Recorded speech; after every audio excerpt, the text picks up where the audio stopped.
ವಂದನೆಗಳನ್ನ. ಕೂಡಿ ಬಂದಿರುವ ಎಲ್ಲ ವಂದನೆಗಳು. ಆತ್ಮರಿಗೂ ಯೇಸು ಕ್ರಿಸ್ತರ ನಾಮದಲ್ಲಿ ವಂದನೆಗಳು ಪ್ರಿಯರೇ. ನಾವು ಕಣ್ಮುಚ್ಚಿ ಪ್ರಾರ್ಥನೆ ಮಾಡಿಕೊಂಡು ವಾಕ್ಯ ಭಾಗಕ್ಕೆ ಹೋಗೋಣ.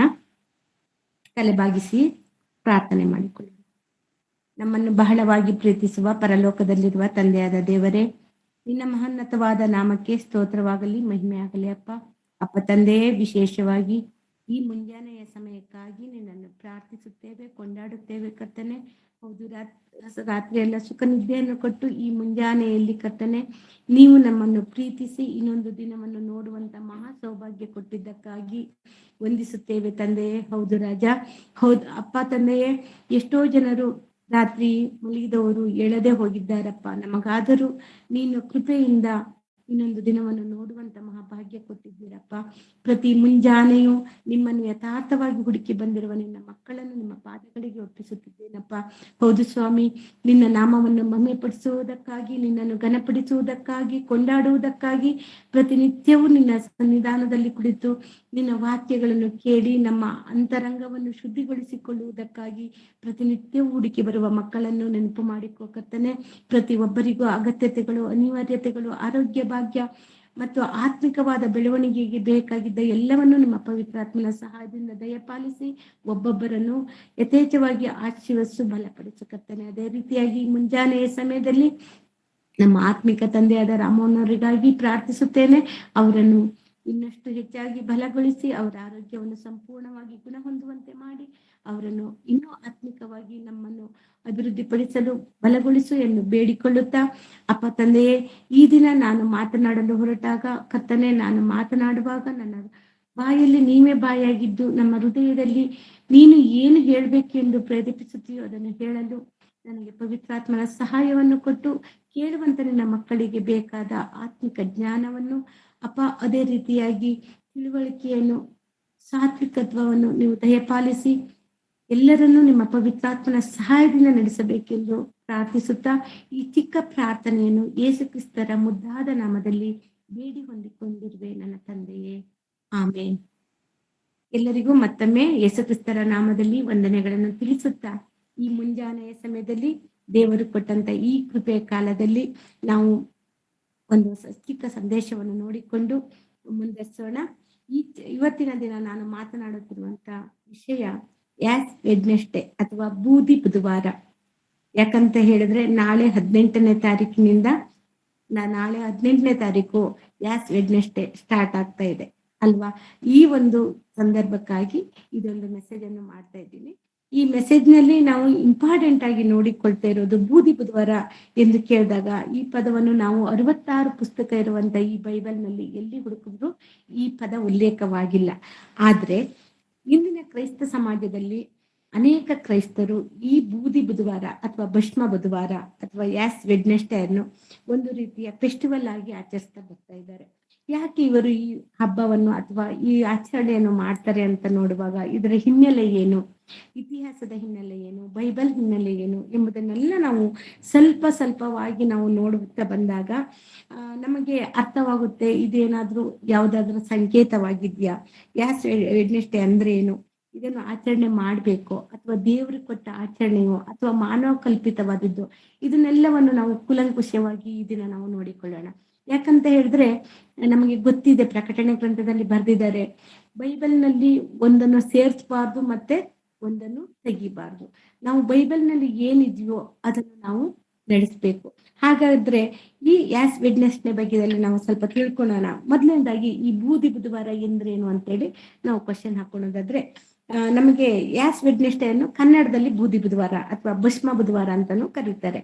ಹಾಗಾದ್ರೆ ಇದೊಂದು ಕ್ರೈಸ್ತರು ಮಾಡುವ ಒಂದು ಪವಿತ್ರವಾದ ಒಂದು ಆಚರಣೆ ಅಂತಾನೂ ಹೇಳ್ಬೋದು. ಯಾಕಂದ್ರೆ ಅನೇಕ ಆಚರಣೆಗಳಿದಾವೆ. ನಮ್ಮ ಕ್ರೈಸ್ತ ಸಮಾಜದಲ್ಲೂ ಅನೇಕ ಆಚರಣೆಗಳನ್ನು ಅನೇಕ ಸಾಂಪ್ರದಾಯಿಕ ಸಭೆಗಳಲ್ಲಿ ನಡೆಸ್ಕೊಂಡು ಬರ್ತಾ ಇದ್ದಾರೆ. ಇದು ಆಚರಣೆ ಮಾಡಬಾರ್ದು ಅಂತ ನಾವು ಹೇಳ್ತಾ ಇಲ್ಲ, ಬಟ್ ಆಚರಣೆ ದೇವರು ಕೊಟ್ಟ ಆಜ್ಞೆಗಳು ಅಲ್ಲ. ಹಾಗಾಗಿ ಇದರ ಬಗ್ಗೆ ನಾವು ತಿಳ್ಕೊಳ್ಳೋದಾದ್ರೆ, ಪವಿತ್ರ ಈ ಒಂದು ಯಾಸ್ ವೆಡ್ನೆಸ್ಡೇ ಅನ್ನು ಲೆಂಟ್ಸ್ ಡೇದ ಪ್ರಾರಂಭದ ದಿನದಲ್ಲಿ ಇದನ್ನು ಮಾಡ್ತಾರೆ. ಅಂದ್ರೆ ನಾಳೆಯಿಂದ ಲೆಂಟ್ ಉಪವಾಸ ದಿನಗಳು ಪ್ರಾರಂಭವಾಗ್ತಾ ಇದೆ. ಈ ಉಪವಾಸ ದಿನ ಪ್ರಾರಂಭವಾಗುವ ದಿನದಲ್ಲಿ ಆಸ್ ವೆಡ್ನೆಸ್ಡೇ ಇಂದ ಸ್ಟಾರ್ಟ್ ಮಾಡ್ತಾರೆ. ಇದೊಂದು ಆಚರಣೆಯಾಗಿ ಸುಮಾರು 10ನೇ ಶತಮಾನ 11ನೇ ಶತಮಾನದಿಂದ ಈ ಆಚರಣೆ ನಡೀತಾ ಇದೆ ಅಂತ ಹೇಳಿದ್ರೆ ತಪ್ಪಾಗಲ್ಲ. ಅದಕ್ಕೂ ಮುಂಚೆ ಎಲ್ಲಿಯೂ ಈ ಆಚರಣೆ ನಡೆದಿಲ್ಲ. ಆದ್ರೆ ಈ ಒಂದು ಬೂದಿ ಬುಧವಾರ ಆಚರಿಸುವಂತ ಉದ್ದೇಶ ಏನಂದ್ರೆ ಆ ಅವರು ಹೇಳ್ತಾ ಇರುವಂತ ಪ್ರಕಾರ ಇದೊಂದು ತೀವ್ರವಾದ ದುಃಖ, ಪಶ್ಚಾತ್ತಾಪ, ವಿನಯ ಮತ್ತೆ ನಮ್ಮನ್ನು ತಗ್ಗಿಸಿಕೊಳ್ಳುವಿಕೆಯನ್ನು ಸೂಚಿಸುವ ಒಂದು ಸಂಕೇತವಾಗಿದೆ ಅಂತ ಹೇಳ್ಬೋದು. ಅಂದ್ರೆ ನಾವು ಪಶ್ಚಾತ್ತಾಪ ಪಡುವುದ ಸಂಕೇತವೇ ಈ ಒಂದು ಬೂದಿ ಬುಧವಾರ ಅಂತ ಹೇಳ್ಬೋದು. ಹಾಗಾದ್ರೆ ಇದೊಂದು ಆಜ್ಞೆಯೋ ಅಥವಾ ಆಚರಣೆಯೋ ಅಂತ ನೋಡುವಾಗ ಇದು ದೇವರ ಕಮಾಂಡ್ಮೆಂಟ್ ಅಥವಾ ಆಜ್ಞೆ ಅಲ್ಲ. ಆದ್ರೆ ಮನುಷ್ಯರು ಮಾಡಿಕೊಂಡ ಒಂದು ಆಚರಣೆ ಆಗಿದೆ ಅಥವಾ ಪವಿತ್ರವಾದ ಆಚರಣೆ ಆಗಿದೆ ಅಂದ್ರೂ ತಪ್ಪಿಲ್ಲ. ಅಂದ್ರೆ ಚರ್ಚ್ ಟ್ರೆಡಿಷನ್ ಆಗಿದೆ ಅಷ್ಟೇ. ಅಂದ್ರೆ ಕೆಲವಷ್ಟು ಚರ್ಚ್ಗಳಲ್ಲಿ ಇದನ್ನು ಒಂದು ಟ್ರೆಡಿಷನ್ ಆಗಿ ಉಪಯೋಗಿಸ್ಕೊಡ್ತಾ ಬಂದಿದ್ದಾರೆ. ಬೈಬಲ್ನಲ್ಲಿ ಬೂದಿ ಬುಧವಾರ ಎಂಬ ಪದ ಉಲ್ಲೇಖವಾಗದೇ ಇದ್ರೂ ಯೇಸು ಕ್ರಿಸ್ತರಾಗಲಿ, ಅಪೋಸ್ತಲರಾಗಲಿ, ಆದಿಸಭೆಯಲ್ಲಿರುವಂತ ವಿಶ್ವಾಸಿಗಳಾಗಲಿ ಅಥವಾ ಪೌಲನಾಗಲಿ ಈ ಒಂದು ಸಂಪ್ರದಾಯವನ್ನು ಈ ಒಂದು ಆಚರಣೆಯನ್ನು ಎಲ್ಲಿ ಮಾಡಿದ್ದು ಉಲ್ಲೇಖವಾಗಿ ಇಲ್ಲ. ಇದು ಯೇಸು ಕ್ರಿಸ್ತರು ಆರೋಹಣ ಆದ ಮೇಲೆ ಅಂದ್ರೆ ಸ್ವರ್ಗಾರೋಹಣ ಆದ ಮೇಲೆ ಸುಮಾರು ನಮಗೆ ಗೊತ್ತಿರುವ ಪ್ರಕಾರ 10 ಅಥವಾ 11ನೇ ಶತಮಾನದಿಂದ ಈ ಒಂದು ಆಚರಣೆ ಹೆಚ್ಚಾಗಿ ಬೆಳಕಿಗೆ ಬಂದಿದೆ ಅಂತ ಹೇಳಿದ್ರೆ ತಪ್ಪಿಲ್ಲ. ನಾವು ಇತಿಹಾಸ ನೋಡ್ಬೇಕು ಅಂದ್ರೆ ಕ್ರಿಸ್ತ ಶಕ 325ರಲ್ಲಿ ಒಂದು ನೈಜಿಯ ಮಹಾಸಭೆ ಅಂದ್ರೆ ಕೌನ್ಸಿಲ್ ಆಫ್ ನೈಜಿಯಾ ಅಂತ ಹೇಳಿ ಒಂದು ಸಭೆಯಲ್ಲಿ ಈ 40 ದಿನದ ಉಪವಾಸ ವ್ರತದ ಬಗ್ಗೆದಲ್ಲಿ ಅಥವಾ ಏನು ತಪಸ್ಸು ಕಾಲದ ಬಗ್ಗೆದಲ್ಲಿ ಪ್ರಾಸ್ತಾಪ ನಡೀತತೆ. ಆದ್ರೆ ಅದು ಆಚರಣೆಗೆ ಜಾರಿಗೆ ತಂದಿರಲ್ಲ, ಬರೀ ಪ್ರಾಸ್ತಾಪನೆ ಈ ನೈಸಿಯ ಮಹಾಸಭೆಯಲ್ಲಿ ನಡೆಯುತ್ತೆ. ಆದ್ರೆ ಅದು ಯಾವ ಆಧಾರಗೊಂಡು ಈ ಒಂದು ವ್ರತವನ್ನು ಅಥವಾ ಈ ಒಂದು ನಿಯಮವನ್ನು ಸ್ಟಾರ್ಟ್ ಮಾಡ್ಬೇಕು ಅಂತ ಅನ್ಕೊಂತಾರೆ ಅಂದ್ರೆ ಯೇಸು ಕ್ರಿಸ್ತರು ನಮಗೆಲ್ಲ ಗೊತ್ತು, ದೀಕ್ಷಾ ಸ್ನಾನ ತೆಗೆದುಕೊಂಡ ಮೇಲೆ ಆತ್ಮನು ಅವರನ್ನು ಅಡವಿಗೆ ನಡೆಸ್ತಾರಲ್ವಾ. ಮತ್ತೆಯನ್ನು ಬರೆದ ಸುವಾರ್ತೆ ಪತ್ರಿಕೆಯಲ್ಲಿ 4ನೇ ಅಧ್ಯಾಯ 1ನೇ ವಾಕ್ಯವನ್ನು ಒಮ್ಮೆ ಓದ್ಕೊಳ್ಳೋಣ ನಾವು. ಮತ್ತೆಯನ್ನು ಬರೆದ ಪತ್ರಿಕೆ 4ನೇ ಅಧ್ಯಾಯ 1ನೇ ವಾಕ್ಯ.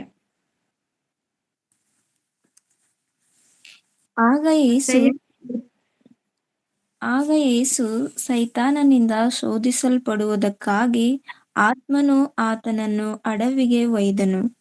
ಆತನು 40 ದಿವಸ ಹಗಲಿರುಳು ಉಪವಾಸವಿದ್ದು ತರುವಾಯ ಆತನಿಗೆ ಹಸಿವಾಯಿತು. ಸಾಕು ಸಿಸ್ಟರ್, ಸಾಕು.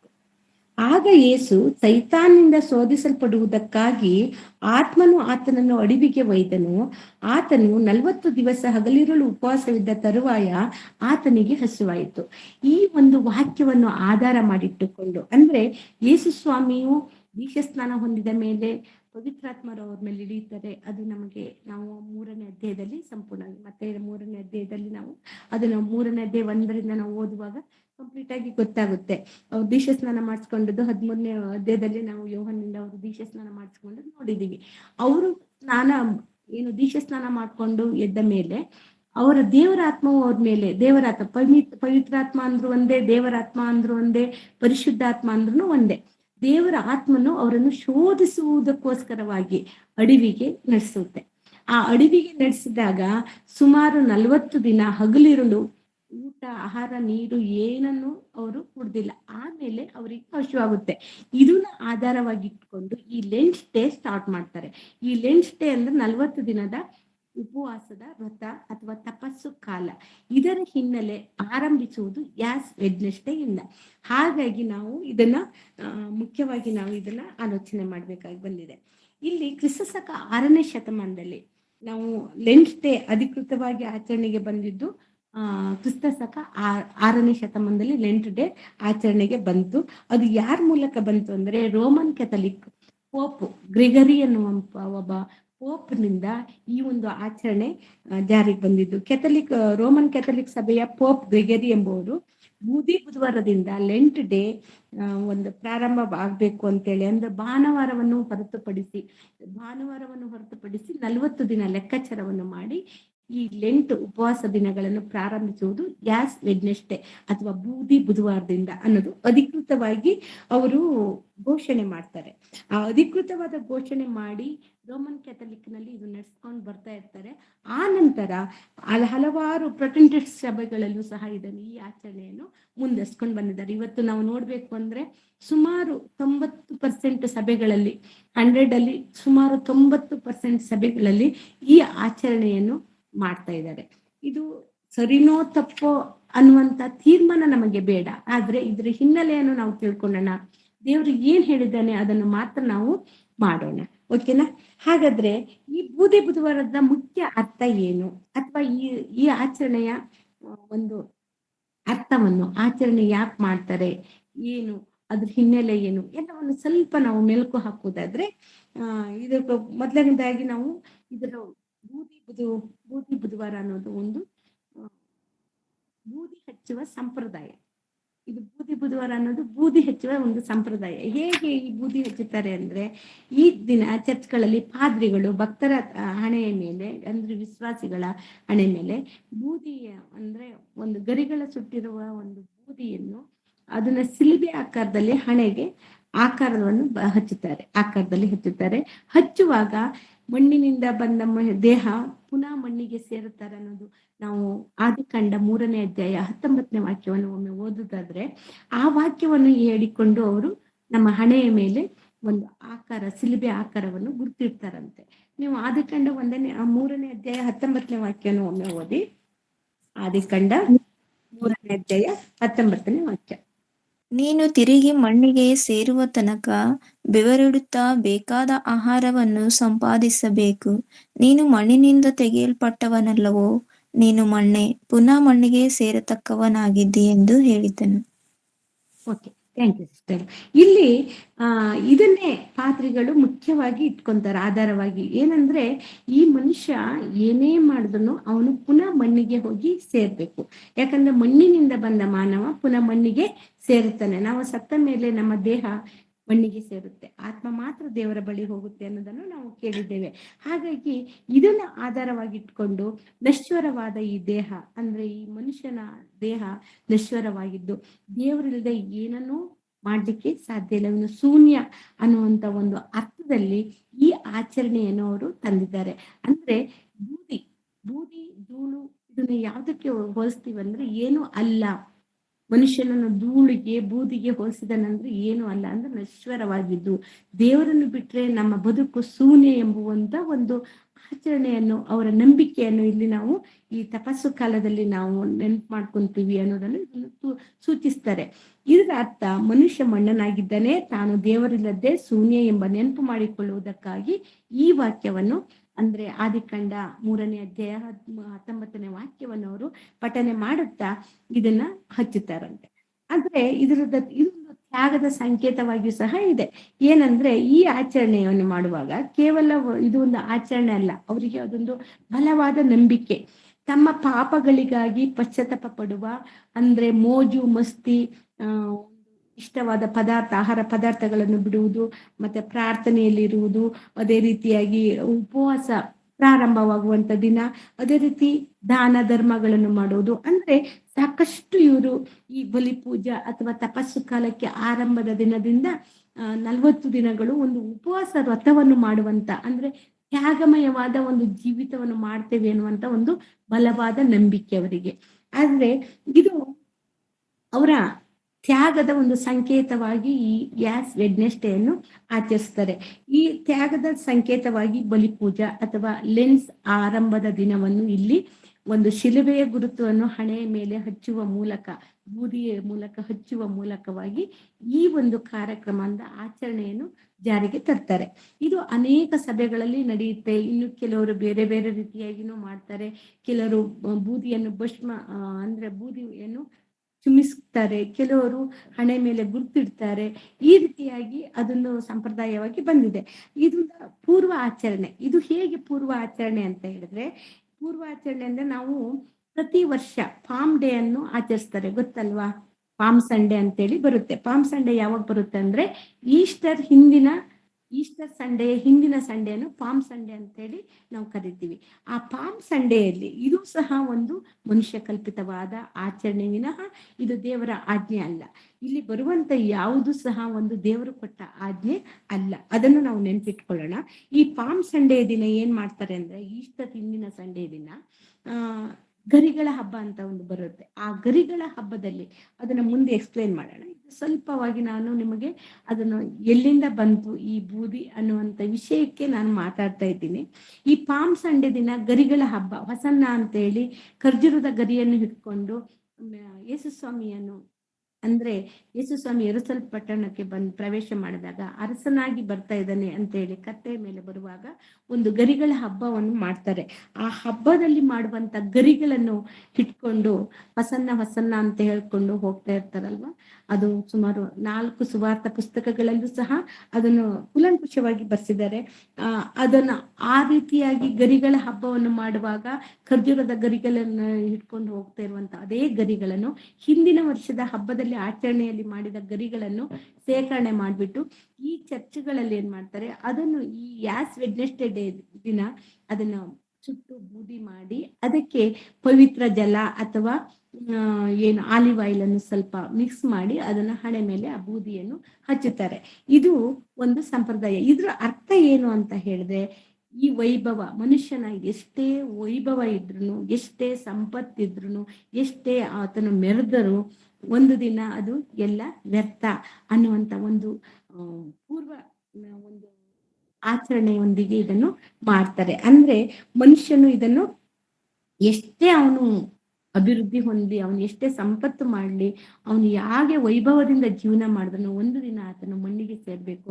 ಅಂದ್ರೆ ಅವನು ಧೂಳೆ, ಅವನು ಬೂದಿಯೇ, ಅವನು ಭಸ್ಮವೇ ಅನ್ನುವಂತ ಒಂದು ಸಂಕೇತಕ್ಕಾಗಿ ಈ ಪಾಮ್ ಸಂಡೆ ಗರಿಗಳನ್ನು ಅವರು ಸುಟ್ಟು ಈ ಆಸಿಡ್ ದಿನ ಹಣೆಯ ಮೇಲೆ ಶಿಲ್ಪೆ ಆಕಾರದಲ್ಲಿ ಹಾಕ್ತಾರೆ. ಅಂದ್ರೆ ಯೇಸು ಸ್ವಾಮಿಯ ತ್ಯಾಗವನ್ನು ಸಹ ನೆನೆಸ್ಕೊಂತಾರೆ ಇಲ್ಲಿ. ಅದೇ ರೀತಿಯಾಗಿ ಮನುಷ್ಯನು ಏನೂ ಅಲ್ಲ ಎಂಬುದನ್ನು, ನಶ್ವರ ಎಂಬುದನ್ನು ತಿಳಿಸೋಕೋಸ್ಕರ ಈ ಒಂದು ವ್ರತವನ್ನು ಮಾಡ್ತಾರೆ. ನಾವು ಸಂಕ್ಷಿಪ್ತವಾಗಿ ನೋಡ್ಬೇಕು ಅಂದ್ರೆ ಇದೊಂದು ಬೂದಿ ಬುಧವಾರ ಅನ್ನೋದು ಅಥವಾ ಈ ಬೂದಿ ಬುಧವಾರದ ಒಂದು ಪ್ರಾರಂಭದ ಯಾಸ್ ವೆಡ್ನೆಸ್ಡೇ ಪ್ರಾರಂಭ, ಲೆಂಟ್ಸ್ ಡೇ ಅಥವಾ ತಪಸ್ಸು ದಿನ ಆಚರಣೆಗೆ 40 ದಿನದ ಉಪವಾಸದ ವ್ರತದ ಆಚರಣೆಯ ಮೊದಲನೇ ದಿನದಲ್ಲಿ ಇದನ್ನು ಮಾಡುವಂತ ಒಂದು ಪದ್ಧತಿ. ಇದಕ್ಕೆ ಬೂದಿ ಬುಧವಾರದ ವಿಶಿಷ್ಟ ಅಂತ ಹೇಳಿದ್ರೆ ಪಶ್ಚಾತ್ತಾಪ, ವಿನಯ, ತಗ್ಗಿಸಿಕೊಳ್ಳುವಿಕೆ, ದಾನ ಧರ್ಮ ಮಾಡುವಿಕೆ, ಒಳ್ಳೆ ಮಾತುಗಳನ್ನು ಆಡುವುದು, ಕೆಟ್ಟದನ್ನು ಬಿಡುವುದು, ಭೋಗಗಳನ್ನು ಬಿಡುವುದು. ಈ ರೀತಿಯಾಗಿ ಅದೊಂದು ವ್ರತ 40 ದಿನಕ್ಕೆ ಮಾತ್ರ ಸೀಮಿತವಾದ ಒಂದು ವ್ರತವನ್ನು ಮಾಡುವಂತ ತಪಸ್ಸು ಕಾಲದ ವ್ರತ ಅಂತನೂ ಸಹ ಇದನ್ನು ನಾವು ಹೇಳ್ತೀವಿ. ಅದು ಪ್ರಾರಂಭದ ದಿನವೇ ಯಾಸ್ ವೆಡ್ನೆಸ್ಡೇ. ಇದು ನಾವು ಬೈಬಲ್ನಲ್ಲಿ ನೋಡುವಾಗ ಘೋರವಾದ ಪಾಪ ಮಾಡಿದಾಗ ಅಥವಾ ಘೋರವಾದ ಒಂದು ಯಾವುದೋ ಒಂದು ದೊಡ್ಡ ವಿಪತ್ತು ಬರ್ತಾ ಇದೆ ಅಂದಾಗ ಹಳೆ ಒಡಂಬಡಿಕೆಯಲ್ಲಿ ತುಂಬಾ ಕಡೆ ನಾವು ನೋಡ್ತೀವಿ. ದೇವರ ಮುಂದೆ ಭಕ್ತರು ತಗ್ಗಿಸಿಕೊಂಡು, ಅಂದ್ರೆ ತಮ್ಮ ಹಾಕಿದ ಬಟ್ಟೆಗಳನ್ನು ಹರಿದುಕೊಂಡು, ಗೋಣಿತಟ್ಟನ್ನು ಸುತ್ತಿಕೊಂಡು, ಬೂದಿಯಲ್ಲಿ ಕುಳಿತುಕೊಂಡು ಪ್ರಾರ್ಥನೆ ಮಾಡ್ತಾರೆ, ವಿಜ್ಞಾಪನೆಗಳನ್ನು ಮಾಡೋದನ್ನು ನಾವು ನೋಡಿವಿ. ಇದನ್ನು ಸಹ ಇಲ್ಲಿ ಆಧಾರವಾಗಿಟ್ಕೊಂತಾರೆ. ಭಕ್ತರುಗಳು ಏನ್ ಮಾಡ್ತಾರೆ, ನಾವು ಕೆಲವೊಂದು ಉದಾಹರಣೆಗಳನ್ನು ನೋಡ್ಕೊಳ್ಳೋಣ. ಎಲ್ಲೆಲ್ಲಿ ಹಳೆ ಒಡಂಬಡಿಕೆಯಲ್ಲಿ ಕೆಲವಷ್ಟು ಮುಖ್ಯವಾದ ಭಕ್ತರನ್ನು ನಾವು ನೋಡ್ಕೊಂಡ್ರೆ ನಮಗ್ ಗೊತ್ತಾಗುತ್ತೆ. ತುಂಬಾ ದೊಡ್ಡ ದೊಡ್ಡ ವಿಪತ್ತುಗಳು ಬಂದಾಗ, ಆಪತ್ತುಗಳು ಬಂದಾಗ ಎಸ್ತರಳಾಗಿರ್ಬೋದು, ಅದೇ ರೀತಿಯಾಗಿ ನಾವು ನೋಡ್ಬೇಕಂದ್ರೆ ಯೋಬ ಆಗಿರ್ಬೋದು, ದಾನಿಯೇಲನಾಗಿರ್ಬೋದು, ಯೋನನ ಕಾಲದಲ್ಲಿ ನಿನೆವೆ ಪಟ್ಟಣದವರಾಗಿರ್ಬೋದು, ಅನೇಕ ಕಡೆಯಲ್ಲಿ ನಾವು ನೋಡ್ತೀವಿ. ಒಂದೊಂದಾಗಿ 1-2-3 ಉದಾಹರಣೆಯನ್ನು ನೋಡ್ಕೊಂಡ್ರೆ ನಮಗೆ ಈ ಹಳೆ ಒಡಂಬಡಿಕೆಯಲ್ಲಿ ಈ ಬೂದಿ ಹಚ್ಚಿಕೊಳ್ಳುವ ಪದ್ಧತಿ ಅದು ಕಾಣಿಸುತ್ತೆ. ಅದನ್ನು ನಾವು ಒಮ್ಮೆ ನೋಡ್ಕೊಳ್ಳೋಣ. ಅಂದ್ರೆ ತಗ್ಗಿಸಿಕೊಳ್ಳುವಿಕೆಗೆ ಒಂದು ಸಂಕೇತ ಈ ಬೂದಿ ಹಚ್ಚಿಕೊಳ್ಳುವಿಕೆ. ನೋಡೋಣ ಒಮ್ಮೆ. ಯೋಬನ ಬರೆದ ಗ್ರಂಥದಲ್ಲಿ 42ನೇ ಅಧ್ಯಾಯ 5ನೇ ವಾಕ್ಯದಿಂದ ಒಮ್ಮೆ ಓದೋಣ. ಯೋಬನು ಬರೆದ ಪತ್ರಿಕೆ 42:5. ಕಿವಿಯಿಂದ ನಿನ್ನ ವಿಷಯವನ್ನು ಕೇಳಿದ್ದೇನು, ಈಗಲಾದರೂ ನಿನ್ನನ್ನೇ ಕಣ್ಣಾರೆ ಕಂಡೆನು. ಆದ ಕಾರಣ ನಾನು ಆಡಿದ್ದನ್ನು ತಿರಸ್ಕರಿಸಿ ಧೂಳಿನಲ್ಲಿಯೂ ಬೂದಿಯಲ್ಲಿಯೂ ಕುಳಿತು ಪಶ್ಚಾತ್ತಾಪ ಪಡುತ್ತೇನೆ. ಯೆಹೋವನು ಈ ಮಾತುಗಳನ್ನು ಇಲ್ಲಿ ನಾವು ನೋಡುವಾಗ ಇಲ್ಲಿ ನಾವು ಯೋಬ ಏನ್ ಮಾಡ್ತಾರೆ ಅಂದ್ರೆ ಅವರ ಎಲ್ಲ ಕಳ್ಕೊಂತಾರೆ. ನಮಗೆ ಯೋಬನ ಬಗ್ಗೆ ಚೆನ್ನಾಗಿ ಗೊತ್ತಿದೆ. ದೇಶದಲ್ಲೆಲ್ಲ ಒಬ್ಬ ನೀತಿವಂತ ಮತ್ತು ಯಥಾರ್ಥವಂತ, ದೇವರು ಮೆಚ್ಚಿ ದೇವರೇ ಆತನ ಮೇಲೆ ಸಾಕ್ಷಿಯನ್ನು ಹೇಳಿದಂತ ಒಬ್ಬ ಒಳ್ಳೆಯ ವ್ಯಕ್ತಿ. ಈ ವ್ಯಕ್ತಿ ಇತಿಹಾಸ ನಮಗೆ ಗೊತ್ತಿರೋದ್ರಿಂದ ನಮಗೆ ಗೊತ್ತು ಆತನ ಆಸ್ತಿ ಪಾಸ್ತಿ, ಆತನ ಮಕ್ಕಳು, ಆತನ ಆರೋಗ್ಯ ಎಲ್ಲ ಒಂದೇ ದಿನದಲ್ಲೇ ಹಾಳಾಗುತ್ತೆ. ಇದು ದೇವರು ಆತನನ್ನು ಪರೀಕ್ಷಿಸುವಂತ ಒಂದು ಸಮಯ. ಆ ಪರೀಕ್ಷಿಸುವ ಸಮಯದಲ್ಲಿ ಸೈತನನು ಅವನನ್ನು ಶೋಧಿಸ್ತಾರೆ. ದೇವರು ಪರೀಕ್ಷಿಸಿದ್ರೆ ಸೈತನನ್ ಏನ್ ಮಾಡ್ತಾನೆ, ಶೋಧಿಸ್ತಾರೆ. ಆ ಶೋಧಿಸುವಂತ ಸಮಯದಲ್ಲಿ ಆತನ ಸ್ನೇಹಿತರು ಬಂದ್ಬಿಟ್ಟು ಅವನನ್ನು ತುಂಬಾ ಅವಮಾನ ಮಾಡ್ತಾರೆ.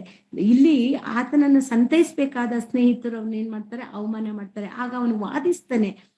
ಆ ವಾದಿಸುವಂತ ಸಮಯದಲ್ಲಿ ಇಲ್ಲಿ 42ನೇ ಅಧ್ಯಾಯ 5ನೇ ವಾಕ್ಯದಲ್ಲಿ, ಕಿವಿಯಿಂದ ನಿನ್ನ ವಿಷಯವನ್ನು ಕೇಳಿದ್ದೇನು, ಈಗಲಾದರೂ ನಿನ್ನನ್ನೇ ಕಣ್ಣಾರೆ ಕಂಡೆನು. ಕೊನೆಗೆ ದೇವರೇ ಆತನ ಜೊತೆಗೆ ವಾದ ಮಾಡ್ತಾರೆ, ಮಾತಾಡ್ತಾರೆ. ಆ ಮಾತಾಡ್ದಾಗ ಯೋಬನು ತನ್ನನ್ನು ತಾನು ತಗ್ಗಿಸ್ಕೊಂಡು, ನಾನು ಇಲ್ಲಿವರೆಗೆ ದೇವ್ರ ಜೊತೆ ಮಾತಾಡ್ನಲ್ಲ ಅಂತ ಹೇಳ್ಕೊಂಡು ನನ್ನ ಮಾತನ್ನು ತಿರಸ್ಕರಿಸಿ ನಾನು ತಗ್ಗಿಸ್ಕೊಳ್ತೀನಿ ಅಂತ ಇಲ್ಲಿ 6ನೇ ವಾಕ್ಯದಲ್ಲಿ, ಆದ ಕಾರಣ ನಾನು ಆಡಿದ್ದನ್ನು ತಿರಸ್ಕರಿಸಿ ಧೂಳಿನಲ್ಲಿಯೂ ಬೂದಿಯಲ್ಲಿಯೂ ಕುಳಿತು ಪಶ್ಚಾತ್ತಾಪ ಪಡುತ್ತೇನೆ ಅಂತ ಹೇಳಿ ಆತನು ಬೂದಿಯಲ್ಲಿಯೂ ಧೂಳಿನಲ್ಲಿ ಕುಳಿತು ಪಶ್ಚಾತ್ತಾಪ ಪಡುತ್ತೇನೆ ಅಂದ್ರೆ ಇದು ತಗ್ಗಿಸಿಕೊಳ್ಳುವಿಕೆ, ಪಶ್ಚಾತ್ತಾಪ, ರಿಪೆಂಟೆನ್ಸ್ ಅಂದ್ರೆ ಅದು ಪಶ್ಚಾತ್ತಾಪದ ಒಂದು ಸಂಕೇತವಾಗಿ ಬೂದಿಯಲ್ಲಿ ಧೂಳಿನಲ್ಲಿ ಅಂತ ಬಂದಿದೆ. ಹಿಂದಿನ ಕಾಲದಲ್ಲಿ ಅಂದ್ರೆ ಹಳೆ ಒಡಂಬಡಿಕೆಯಲ್ಲಿ ಮೈ ಮೇಲೆ ಧೂಳು ಹಾಕೊಳೋದು, ತಲೆ ಮೇಲೆ ಧೂಳು ಹಾಕೊಳೋದು, ಬೂದಿಯಲ್ಲಿ ಕುತ್ಕೊಂಡು ಪ್ರಾರ್ಥನೆ ಮಾಡ ಅಂದ್ರೆ ಗೋಣಿತಟ್ಟಂದ್ರೆ ನಾವು ಒಳ್ಳೆಯ ನಾರು ಮಡಿಗಳನ್ನು ಹುಟ್ಟಿರೋದನ್ನ ತೆಗೆದಿಟ್ಟು ದೇವರು ನಮ್ಗೆ ಈ ಕಷ್ಟ ಬಂದಿದೆ, ಇದರಿಂದ ಪರಿಹಾರ ಆಗ್ಬೇಕು, ನಾವು ಪಶ್ಚಾತ್ತಾಪ ಪಡ್ಬೇಕು ಅಂತೇಳಿ ಕಠಿಣವಾಗಿ ಗೋಣಿತಟ್ಟು ಎಷ್ಟು ರಫ್ ಆಗಿರುತ್ತೆ ಅದನ್ನ ಹೊತ್ಕೊಂಡು ಬೂದಿಯಲ್ಲಿ ತನ್ನನ್ನು ತಾನು ತಗ್ಗಿಸ್ಕೊಂಡು ಪ್ರಾರ್ಥನೆ ಮಾಡುವಂತ ವಿಧಾನವನ್ನು ಇಲ್ಲಿ ನಾವು ನೋಡ್ಬೋದು. ಅದೇ ರೀತಿ ಕೀರ್ತನೆಗಾರರು ಹೇಳಿದ್ದಾರೆ. ದಾವಿದ ಮಹಾರಾಜರು 51ನೇ ಕೀರ್ತನೆ 7ನೇ ವಾಕ್ಯದಲ್ಲಿ ಒಂದು ಮಾತನ್ನು ಹೇಳಿರ್ತಾರೆ. ಅದನ್ನು ಸಹ ಈ ಸಂದರ್ಭದಲ್ಲಿ ನಾವು ನೋಡೋಣ. ಕೀರ್ತನೆ 51ನೇ ಅಧ್ಯಾಯ 17ನೇ ವಾಕ್ಯವನ್ನು ಒಮ್ಮೆ ನೋಡಿ. ಕುಗ್ಗಿದ್ದ ಮನಸ್ಸೇ ದೇವರಿಗೆ ಇಷ್ಟ ಯಜ್ಞ. ದೇವರೇ, ಪಶ್ಚಾತ್ತಾಪದಿಂದ ಜಜ್ಜಿ ಹೋದ ಮನಸ್ಸನ್ನು ನೀನು ತಿರಸ್ಕರಿಸುವುದಿಲ್ಲ. Thank you sister. ಕುಗ್ಗಿ ಹೋದ ಮನಸ್ಸೇ ದೇವರಿಗೆ ಇಷ್ಟವಾದ ಯಜ್ಞ. ಅಂದ್ರೆ ಎಲ್ಲಿ ನಮ್ಮನ್ನು ನಾವು ತಗ್ಗಿಸಿಕೊಂಡು ಪಶ್ಚಾತ್ತಾಪದಿಂದ ಹೃದಯವನ್ನು, ನಮ್ಮ ಮನಸ್ಸನ್ನು ಜಜ್ಜಿಕೊಂಡು ನಾವು ಶರಣಾಗತಿ ಆಗ್ತೀವೋ ಆ ಸ್ಥಿತಿ ದೇವರಿಗೆ ತುಂಬಾ ಇಷ್ಟ. ಅದು ಇಷ್ಟವಾದ ಯಜ್ಞಕ್ಕೆ ಸಮ. ಯಾಕಂದ್ರೆ ನಮ್ಮನ್ನು ನಾವು ತಗ್ಗಿಸಿಕೊಂಡು ಕುಗ್ಗಿಸಿಕೊಂಡ ಹೃದಯ, ನಾನು ತಪ್ಪು ಮಾಡಿದ್ದೇನೆ, ನನ್ನಿಂದ ತಪ್ಪಾಯ್ತು, ನಾನು ಮಾಡಿದ್ದು ಅಪರಾಧ ಅಂತೇಳಿ ನಾವು ಯಾವಾಗ ಒಪ್ಕೊಂತೀವಂದ್ರೆ ನಮ್ಮನ್ನು ಜಜ್ಜಿದ ಮನಸ್ಸು ಅಂದ್ರೆ ಕುಗ್ಗಿದ ಮುರಿದ ಮನಸ್ಸನ್ನು ದೇವರು ಇಷ್ಟಪಡ್ತಾರೆ. ಇಲ್ಲಿ ಇದೇ ಈ ಮೇನ್ ಆಗಿ ಹಿಂದಿನ ಹಳೆ ಒಡಂಬಡಿಕೆಯಲ್ಲಿ ಎಲ್ಲಾ ಭಕ್ತರು ಸಹ ತನ್ನನ್ನು ತಾನು ಮುರಿದ ಮನಸ್ಸಿನಿಂದ ಇಲ್ಲಿ ಪ್ರಾರ್ಥನೆ ವಿಜ್ಞಾಪನೆಯನ್ನು ಮಾಡೋದನ್ನು ನಾವು ಬೂದಿ ಮತ್ತು ಧೂಳಿಗೆ ಹೋಲಿಸಿ ಮಾತನಾಡ್ತಾ ಬಂದಿದ್ದಾರೆ. ಅದು ಸಂಕೇತವಾಗಿದೆ. ಅಂದ್ರೆ ಕುಗ್ಗಿದ ಮನಸ್ಸೇ ದೇವರಿಗೆ ಇಷ್ಟವಾದ ಯಜ್ಞ. ನಮ್ಮ ಹೃದಯವನ್ನು ತಗ್ಗಿಸಿಕೊಂಡು ಅಥವಾ ನಮ್ಮನ್ನು ಮುರಿದುಕೊಂಡದ್ದು ಹೋದ ಹೃದಯವನ್ನು ದೇವರು ಇಷ್ಟಪಡ್ತಾರೆ. ಅದನ್ನ ಗಾಯವನ್ನು ಅಳಿಸಿ ನಮ್ಮನ್ನು ಸಂತೈಸುವ ದೇವರು ಆಗಿರ್ತಾರೆ. ಆ ತರವಾಗಿ ನಮ್ಮನ್ನು ನಾವು ತಗ್ಗಿಸಿಕೊಂಡಾಗ ದೇವರಿಗೆ ಬಹು ಇಷ್ಟವಾದ ಯಜ್ಞವಾಗುತ್ತೆ ಅಂತ ಹೇಳಿ ಎಲ್ಲ ಭಕ್ತರು ಸಹ ನಂಬಿದ್ರು. ಅದೇ ರೀತಿಯಲ್ಲಿ ಅವರು ಯಥಾರ್ಥವಾಗಿ ಪ್ರಾರ್ಥನೆ ವಿಜ್ಞಾಪನೆಯನ್ನು ಮಾಡ್ತಿದ್ರು. 2ನೇ ಉದಾಹರಣೆಯನ್ನು ನಾವು ನೋಡ್ಕೊಂಡಾಗ ದಾನಿಯೇಲನ ಬಗ್ಗೆದಲ್ಲಿ ನಾವು ನೋಡ್ಕೊಳ್ಳೋಣ. ದಾನಿಯೇಲನು ಯಾರು ಏನು ಎಂಬುದು ನಮಗೆ ಗೊತ್ತು ಅಲ್ವಾ. ಆತ ಯವನಸ್ಥನಾಗಿದ್ದ, ಆ ದೇವರಿಗೆ ತುಂಬಾ ಭಯಭಕ್ತಿಯಾಗಿದ್ದ, ದೇವರ ನಿಯಮಗಳನ್ನು ದಾಟಿ ಆತ ಎಂದೂ ಹೋಗ್ತಿರ್ಲಿಲ್ಲ. ಆತನನ್ನು ಸೆರೆಯಲ್ಲಿ ಹಿಡ್ಕೊಂಡು ಹೋದಾಗ ಆತನು ನೋಡಿ ಇಲ್ಲಿ ದಾನಿಯೇಲನ ಗ್ರಂಥ 9ನೇ ಅಧ್ಯಾಯ 1ನೇ ವಾಕ್ಯದಿಂದ ಒಮ್ಮೆ ನೋಡೋಣ. ದಾನಿಯೇಲನ ಗ್ರಂಥ 9ನೇ ಅಧ್ಯಾಯ 1ನೇ ವಾಕ್ಯದಿಂದ ನೋಡೋಣ.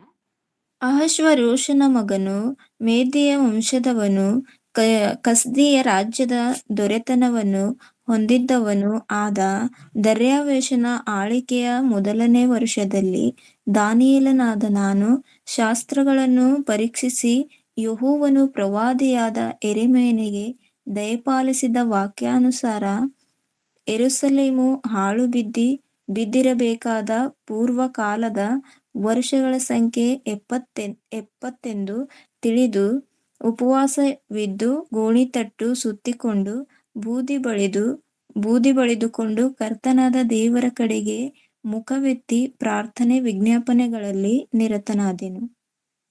ಸಾಕು ಸಿಸ್ಟರ್. ಇಲ್ಲಿಯೂ ಸಹ ದಾನಿಯೇಲನು ಬೂದಿ ಬಳ್ಕೊಂಡು ಪ್ರಾರ್ಥನೆ ವಿಜ್ಞಾಪನೆಗಳನ್ನು ಮಾಡೋದನ್ನು ನಾವು ನೋಡ್ತೀವಿ. ಇಲ್ಲಿ ಕೋಣೆ ತೊಟ್ಟನ್ನು ಸುತ್ತಿಕೊಂಡು ಬೂದಿ ಬಳಿದುಕೊಂಡು ಕರ್ತನಾದ ದೇವರ ಕಡೆಗೆ ಮುಖವನ್ನೆತ್ತಿ ಪ್ರಾರ್ಥನೆ ವಿಜ್ಞಾಪನೆಗಳನ್ನು ಪಾಪದ ಹರಕೆಗಳನ್ನು ಮಾಡೋದನ್ನು ನೋಡ್ತೀವಿ. ಇಲ್ಲಿ ನಾವು ನೋಡ್ಬೇಕಾಗಿದ್ದು ಯೆರೆಮೀಯ ಗ್ರಂಥದಲ್ಲಿ, ನೀವು ರೆಫರೆನ್ಸ್ ಬರ್ಕೊಳ್ಳಿ, ಆಮೇಲೆ ನೋಡ್ಕೊಳ್ಳಿ, ಸಮಯ ಇದ್ದಾಗ ಓದ್ಕೊಳ್ಳಿ.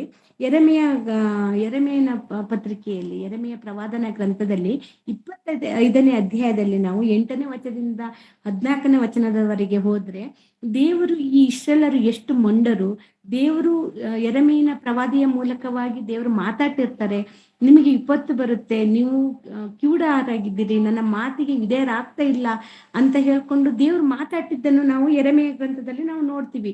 ಅದನ್ನು ಶಾಸ್ತ್ರವನ್ನು ತೆಗೆದು ನೋಡ್ತಾ ಇರುವಾಗ ಯಾರು ದಾನಿಯೇಲನು ಅಶ್ವರೋಷನ ಕಾಲದ ಮೊದಲನೇ ವರ್ಷದಲ್ಲಿ, ಅಂದ್ರೆ ಅಶ್ವರೋಷ ಮಹಾರಾಜ ಆಳುವಂತ ದಾನಿಯೇಲನ ಮೊದಲನೇ ವರ್ಷದ ಆಳ್ವಿಕೆಯ ಕಾಲದಲ್ಲಿ ನಮಗೆ ಗೊತ್ತು, ಮೊದಲನೆಗೆ ನಮಗೆ ದಾನಿಯೇಲನನ್ನ ಸೆರೆ ಹಿಡ್ಕೊಂಡು ಹೋಗಿ ತುಂಬಾ ವರ್ಷಗಳಾಗಿರುತ್ತೆ. ಆಗ ದಾರ್ಯಾವೇಶನ ಆಳ್ವಿಕೆ ಮೊದಲನೇ ವರ್ಷದಲ್ಲಿ ಶಾಸ್ತ್ರಗಳನ್ನು ಅಧ್ಯಯನ ಮಾಡಂಗಂದ್ರೆ ಧರ್ಮಶಾಸ್ತ್ರ ಇರುತ್ತಲ್ಲ, ಅವ್ರ ಮಧ್ಯದಲ್ಲಿ ಧರ್ಮಶಾಸ್ತ್ರ ಇರುತ್ತೆ.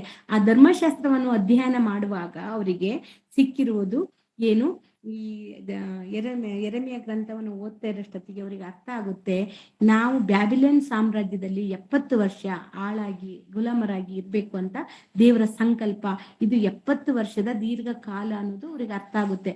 ಯಾವಾಗ 70 ವರ್ಷದ ಕಾಲ ನಾವು ಸರಿಯಾಗಿ ಇರ್ಬೇಕು ಅಂತ ಅವರಿಗೆ ಅರ್ಥ ಆಗುತ್ತೋ, ಆಗ ಅವರು ತಮ್ಮ ಬಟ್ಟೆಯನ್ನು ಬಿಚ್ಚಿಟ್ಟು ಗೋಣಿತಟ್ಟನ್ನು ಸುತ್ತಕೊಂಡು ದೇವರಲ್ಲಿ ನರ್ಮತೆಯಿಂದ ಕುಗ್ಗಿದ ಹೃದಯದಿಂದ, ಅಪ್ಪ, ನಮ್ಮ ಜನಾಂಗದವರು ನಿನ್ನನ್ನು ನೋಯಿಸ್ತಾನೆ ಬಂದಿದ್ದೇವಪ್ಪ, ನಾವು ತಪ್ಪು ಮಾಡಿದ್ದೇವೆ, ನೀನು ಎಷ್ಟು ಹೇಳಿದ್ರು ನಾವು ಮಂಡ್ರಾಗಿದ್ದೇವೆ ಅಂತ ಹೇಳಿ ತನ್ನ ಪಾಪಗಳನ್ನು ತನ್ನ ಜನಾಂಗದಕ್ಕಾಗಿ, ಇಷ್ಟೆಲ್ಲ ಜನಾಂಗರಿಗೋಸ್ಕರವಾಗಿ ಪ್ರಾರ್ಥನೆ ವಿಜ್ಞಾಪನೆಯನ್ನು ಮಾಡೋದನ್ನು ನಾವು ಇಲ್ಲಿ ನೋಡ್ತೀವಿ.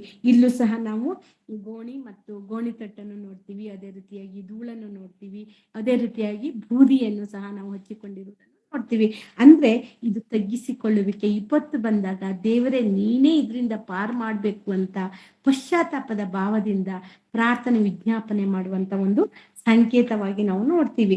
ಇದನ್ನು ನೀವು ಸಮಯ ಸಿಕ್ಕಿದಾಗ ಯೆರೆಮೀಯ ಗ್ರಂಥವನ್ನು 25ನೇ ಅಧ್ಯಾಯವನ್ನು 8ರಿಂದ 14 ಓದಿ, ಅದೇ ರೀತಿಯಾಗಿ ದಾನಿಯೇಲನ ಗ್ರಂಥದಲ್ಲಿ 9ನೇ ಅಧ್ಯಾಯ 1ರಿಂದ ಕೊನೆವರೆಗೂ ನೀವು ಈ ವಾಕ್ಯಗಳನ್ನು ಓದಿದಾಗ ನಿಮಗೆ ಅಲ್ಲಿ ಸನ್ನಿವೇಶಗಳು ಸಂಪೂರ್ಣವಾಗಿ ಅರ್ಥವಾಗುತ್ತೆ. ನಾವು 3ನೇ ಉದಾಹರಣೆ ನೋಡ್ಬೇಕು ಅಂದ್ರೆ ಯೋನನ ಬಗ್ಗೆದಲ್ಲಿ ನೋಡೋಣ.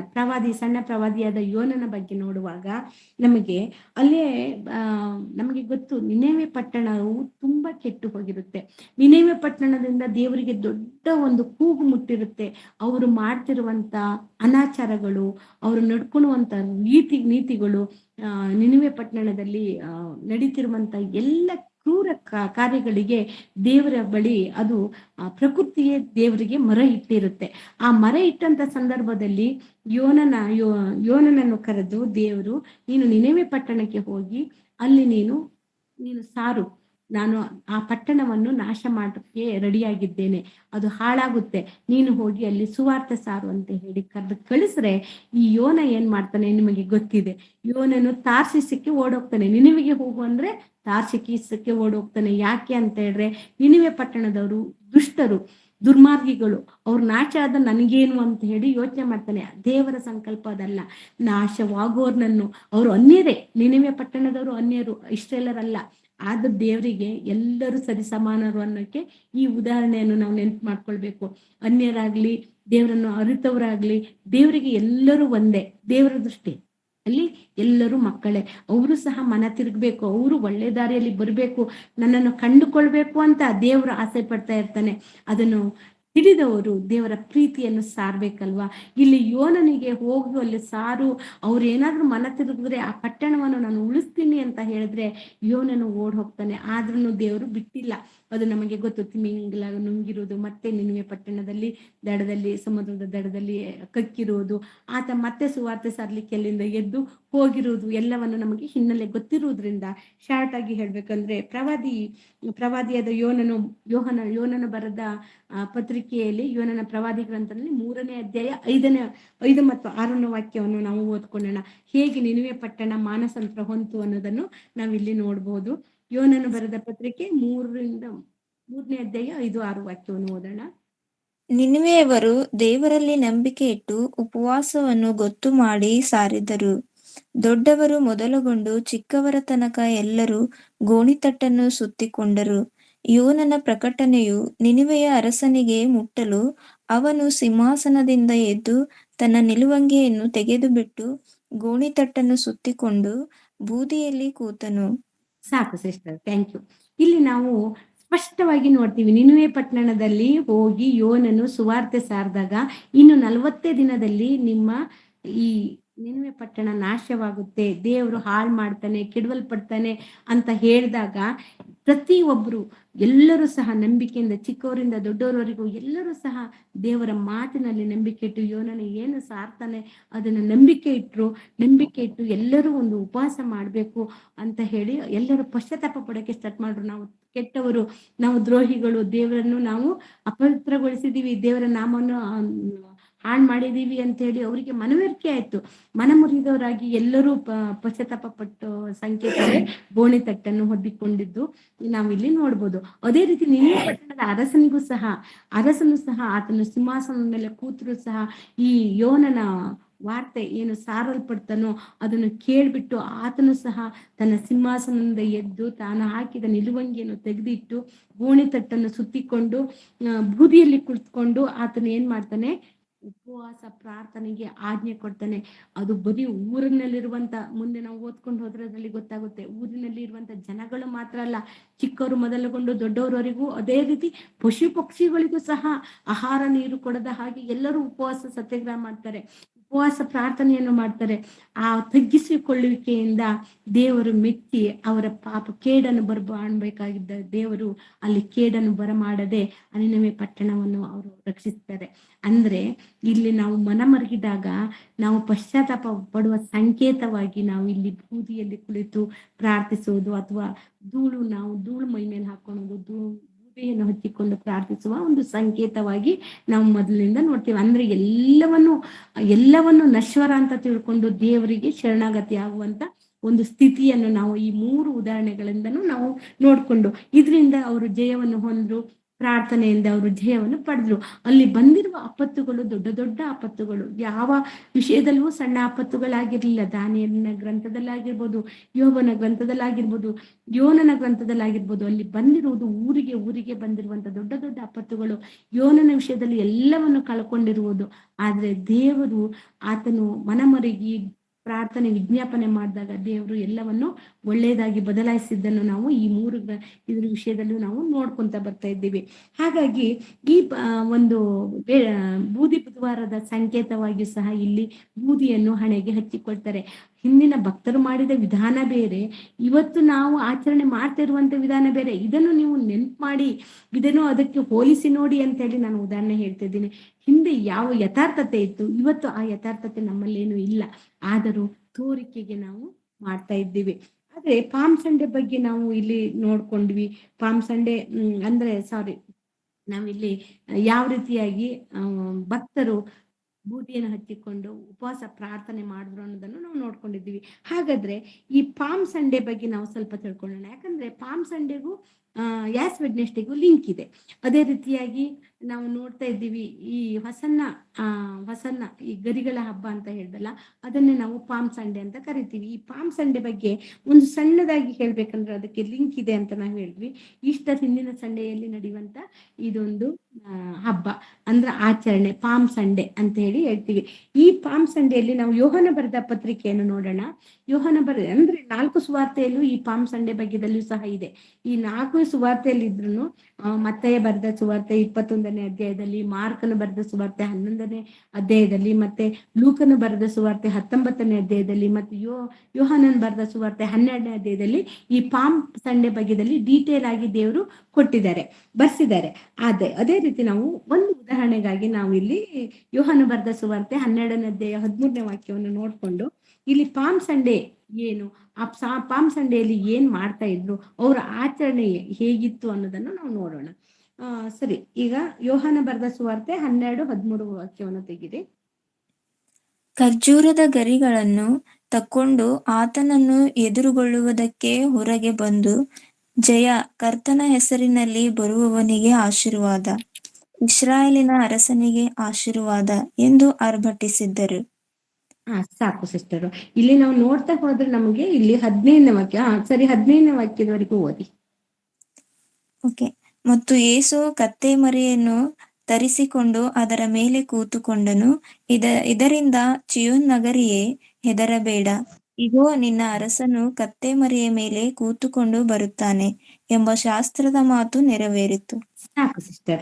ಇಲ್ಲಿ ನಾವು ನೋಡ್ತೀವಿ ಪಾಮ್ ಸಂಡೆಯನ್ನು ಹೇಗೆ ಆಚರಿಸ್ತಾ ಇದ್ರು. ಯೇಸು ಸ್ವಾಮಿಯನ್ನು ಹಿಡಿದುಕೊಡೋಕ್ಕಿಂತ ಮುಂಚೆ 6 ದಿನದ ಮುಂಚೆ ಈ ಸಂಡೆಯಲ್ಲಿ ಇದೊಂದು ಆಚರಣೆ, ಜಾತ್ರೆಗಾಗಿ ಬಂದವರೆಲ್ಲ ಸೇರಿ ಈ ಹಬ್ಬವನ್ನು ಆಚರಿಸ್ತಾ ಇರುವಂತ ರೀತಿಯನ್ನು ನಾವು ನೋಡ್ಬೋದು. ಇಲ್ಲಿ 12ನೇ ವಾಕ್ಯದಲ್ಲಿ, ಮರು ದಿವಸ ಜಾತ್ರೆಗೆ ಬಂದಿದ್ದ ಜನ ಸಮೂಹವು ಯೇಸು ಯೆರೂಸಲೇಮಿಗೆ ಬರುತ್ತಾನೆಂದು ಕೇಳಿ ಖರ್ಜೂರದ ಗರಿಗಳನ್ನು ತಗೊಂಡು ಆತನನ್ನು ಎದುರುಗೊಡುವುದಕ್ಕೆ ಜಯ, ಕರ್ತನ ಹೆಸರಿನಲ್ಲಿ ಬರುವವನಿಗೆ ಆಶೀರ್ವಾದ, ಇಸ್ರಾಯೇಲಿನ ಅರಸನಿಗೆ ಆಶೀರ್ವಾದ ಎಂದು ಆರ್ಭಟಿಸಿದರು. ಇಲ್ಲಿ ಜಯ ಅನ್ನುವ ಪದದ ಹತ್ರ ಒಂದು ಪುಟ್ನೋಟ್ ಇದೆ. ಒಂದು ಪುಟ್ನೋಟ್ ಇದೆ. ನೀವು ಕೆಳಗಡೆ ಪುಟ್ನೋಟ್ ನೋಡಿದಾಗ, 1 ಅಂತ ನಂಬರ್ ಕೆಳಗಡೆ ನೋಡಿದಾಗ ಮೂಲ ಪ್ರಸನ್ನ ಅಂದರೆ ಪ್ರಸನ್ನತೆ ಅಥವಾ ದೇವರು ಪ್ರಸನ್ನನಾಗುವುದು ಅಂತ ಅರ್ಥ ಬರುತ್ತೆ. ಇಲ್ಲಿ ಜಯ ಅನ್ನುವುದರ ಮೂಲ ಪದ ಅರ್ಥ ಏನಂದ್ರೆ ಹೊಸನ್ನ ಅಥವಾ ಪ್ರಸನ್ನತೆ, ಪ್ರಸನ್ನನಾಗುವುದು ಎಂಬುದನ್ನು ನಾವು ನೋಡ್ಬೋದು. ಇದನ್ನು ನಾವು ನೋಡ್ಕೊಂಡು ಪುಟ್ನೋಟ್ ನೋಡ್ಕೊಂಡ್ರೆ ನಮ್ಗೆ ಅರ್ಥ ಆಗುತ್ತೆ. ಇಲ್ಲಿ ಯೇಸು ಕ್ರಿಸ್ತರು ಯೆರೂಸಲೇಮಿಗೆ ವಿಜಯದ ಸಂಕೇತ, ವಿಕ್ಟರಿ ಅಂದ್ರೆ ಜಯದ ಸಂಕೇತವಾಗಿ ಇಲ್ಲಿ ಪ್ರವೇಶ ಮಾಡೋದು, ಇದನ್ನು ಸ್ಮರಿಸ್ಕೊಳ್ತಾರೆ. ಬೈಬಲ್ನಲ್ಲಿ ಜನರು ಖರ್ಜೂರದ ಗರಿಯನ್ನು ಹಿಡಿದು ಹೊಸನ್ನ, ಕರ್ತನ ಹೆಸರಿನಲ್ಲಿ ಬರುವವರಿಗೆ ಜಯ ಅಂತ ಹೇಳ್ಕೊಂಡು ಆಶೀರ್ವಾದ ಎಂದು ಆರ್ಭಟ ಮಾಡ್ತಾ, ಕೂಗ್ತಾ, ಕುಪ್ಪಳಿಸ್ತಾ ಇರುವಂತ ಜನವನ್ನು ನಾವು ನೋಡಿದಾಗ ಇಲ್ಲಿ ಜಯ ಅಂತ ಹೇಳಿದ್ರೆ ನಮ್ಗೆ ಹೊಸನ್ನ ಅನ್ನುವಂತ ಪದದ ಅರ್ಥವನ್ನು ನೋಡ್ಕೊಂಡ್ವಿ. ಈ ಹೊಸನ್ನ ಅನ್ನೋ ಪದ ಎಲ್ಲಿಂದ ಬಂತು ಅಂದ್ರೆ ಇದೊಂದು ಇಬ್ರು ಪದದಲ್ಲಿ ಏನಿರುತ್ತೆ ಅಂದ್ರೆ ಹೋಸಿಯಾ ನಾ ಅಂತ ಇರುತ್ತೆ. ಹೋಸಿಯ ನಾನು ಅಂತದ್ದು ಇಬ್ರು ಪದದಿಂದ ಇಲ್ಲಿ ಹೊಸನ್ನ ಪದ ಅಂತ ಬಂದಿದೆ. ಅಂದ್ರೆ ಇದರ ಅರ್ಥ ಈಗಲೇ ನಮ್ಮನ್ನು ರಕ್ಷಿಸು ಅಥವಾ ಸೇವ್ ನೋ ಅಂದ್ರೆ ಈಗಲೇ ನಮ್ಮನ್ನು ರಕ್ಷಿಸು ಎಂಬ ಪದದ ಅರ್ಥ ಈ ಹೊಸನ್ನ ಅಥವಾ ಇಬ್ರು ಪದವಾದ ಹೋಸಿಯ ನಾ ಅಂತ ಹೇಳಿ ಪದಕ್ಕೆ ಬರುತ್ತೆ. ಅಂದ್ರೆ ಈಗಲೇ ನಮ್ಮನ್ನು ರಕ್ಷಿಸು ಅನ್ನುವಂತ ಒಂದು ಅರ್ಥದಲ್ಲಿ ಜಯ ಅಂತೇಳಿ ಅಂದ್ರೆ ಹೊಸನ್ನ ಅಂತೇಳಿ ಗರಿ ಹಬ್ಬದಲ್ಲಿ ನಾವು ಆಚರಿಸ್ತೀವಿ. ಅನೇಕ ಸಭೆಗಳಲ್ಲಿ ಅನೇಕ ರೀತಿಯಲ್ಲಿ ಮಾಡ್ತಾರೆ. ಕೆಲವರು ಈ ಖರ್ಜೂರದ ಗರಿ ಸಿಕ್ಕಿಲ್ಲ ಅಂದ್ರೆ ಈ ಕೊಕೊನಟ್ ಟ್ರೀ ಗರಿ ಅಂದ್ರೆ ನಾವು ತೆಂಗಿನ ಗರಿಯನ್ನು ಹಿಡ್ಕೊಂಡು ಸಹ ಮಾಡುವಂತ ಪದ್ಧತಿ ಇವಾಗ ಕೆಲ ಸಭೆಗಳಲ್ಲಿ ನೋಡ್ತೀವಿ. ಅದನ್ನ ಸಿಲ್ಬೆ ಆಕಾರ ಮಾಡ್ಕೊಂಡು ಅಥವಾ ಗರಿಗಳನ್ನ ಹಿಡ್ಕೊಂಡು ಈ ರೀತಿಯಾಗಿ ಮೆರವಣಿಗೆ ಮಾಡ್ಕೊಂಡು ಏನೇನೋ ಒಂದೊಂದು ಪದ್ಧತಿ ಪ್ರಕಾರ ಆಚರಣೆ ಮಾಡ್ಕೊಂಡು ಹೋಗ್ತಾ ಇದ್ದಾರೆ. ಅದು ಏನೇ ಆಗ್ಲಿ, ಹೊಸನ್ನ ಅನ್ನೋದು ಗರಿಗಳ ಹಬ್ಬದಲ್ಲಿ ನಾವು ಕಾಣುವಂತ ಒಂದು ಪದ. ಇಲ್ಲಿ ಯೇಸು ಸ್ವಾಮಿ ಕತ್ತೆ ಮೇಲೆ ಬಂದಿದ್ದು ಇದು ಒಂದು ಶಾಸ್ತ್ರದ ಮಾತನ್ನು ನೆರವೇರಿಸೋಕ್ಕೋಸ್ಕರ, ಯೇಸು ಸ್ವಾಮಿ ನೀನು ಹೆದರಬೇಡ, ಯೆರೂಸಲೇಮ್ ಪಟ್ಟಣ ನೀನು ಚಿಕ್ಕದಾದ್ರೂ ಹೆದರಬೇಡ, ನಿನ್ನ ರಾಜ್ಯದಲ್ಲಿ ಯೇಸು ಸ್ವಾಮಿ ರಾಜನಾಗಿ ಕತ್ತೆ ಮರಿಯ ಮೇಲೆ ಬರ್ತಾನೆ ಅನ್ನುವಂತ ಒಂದು ಶಾಸ್ತ್ರದ ವಚನ ನೆರವೇರಿಸಕ್ಕಾಗಿ ಯೇಸು ಸ್ವಾಮಿ ಕತ್ತೆ ಮರಿ ಮೇಲೆ ಬರ್ತಾರೆ.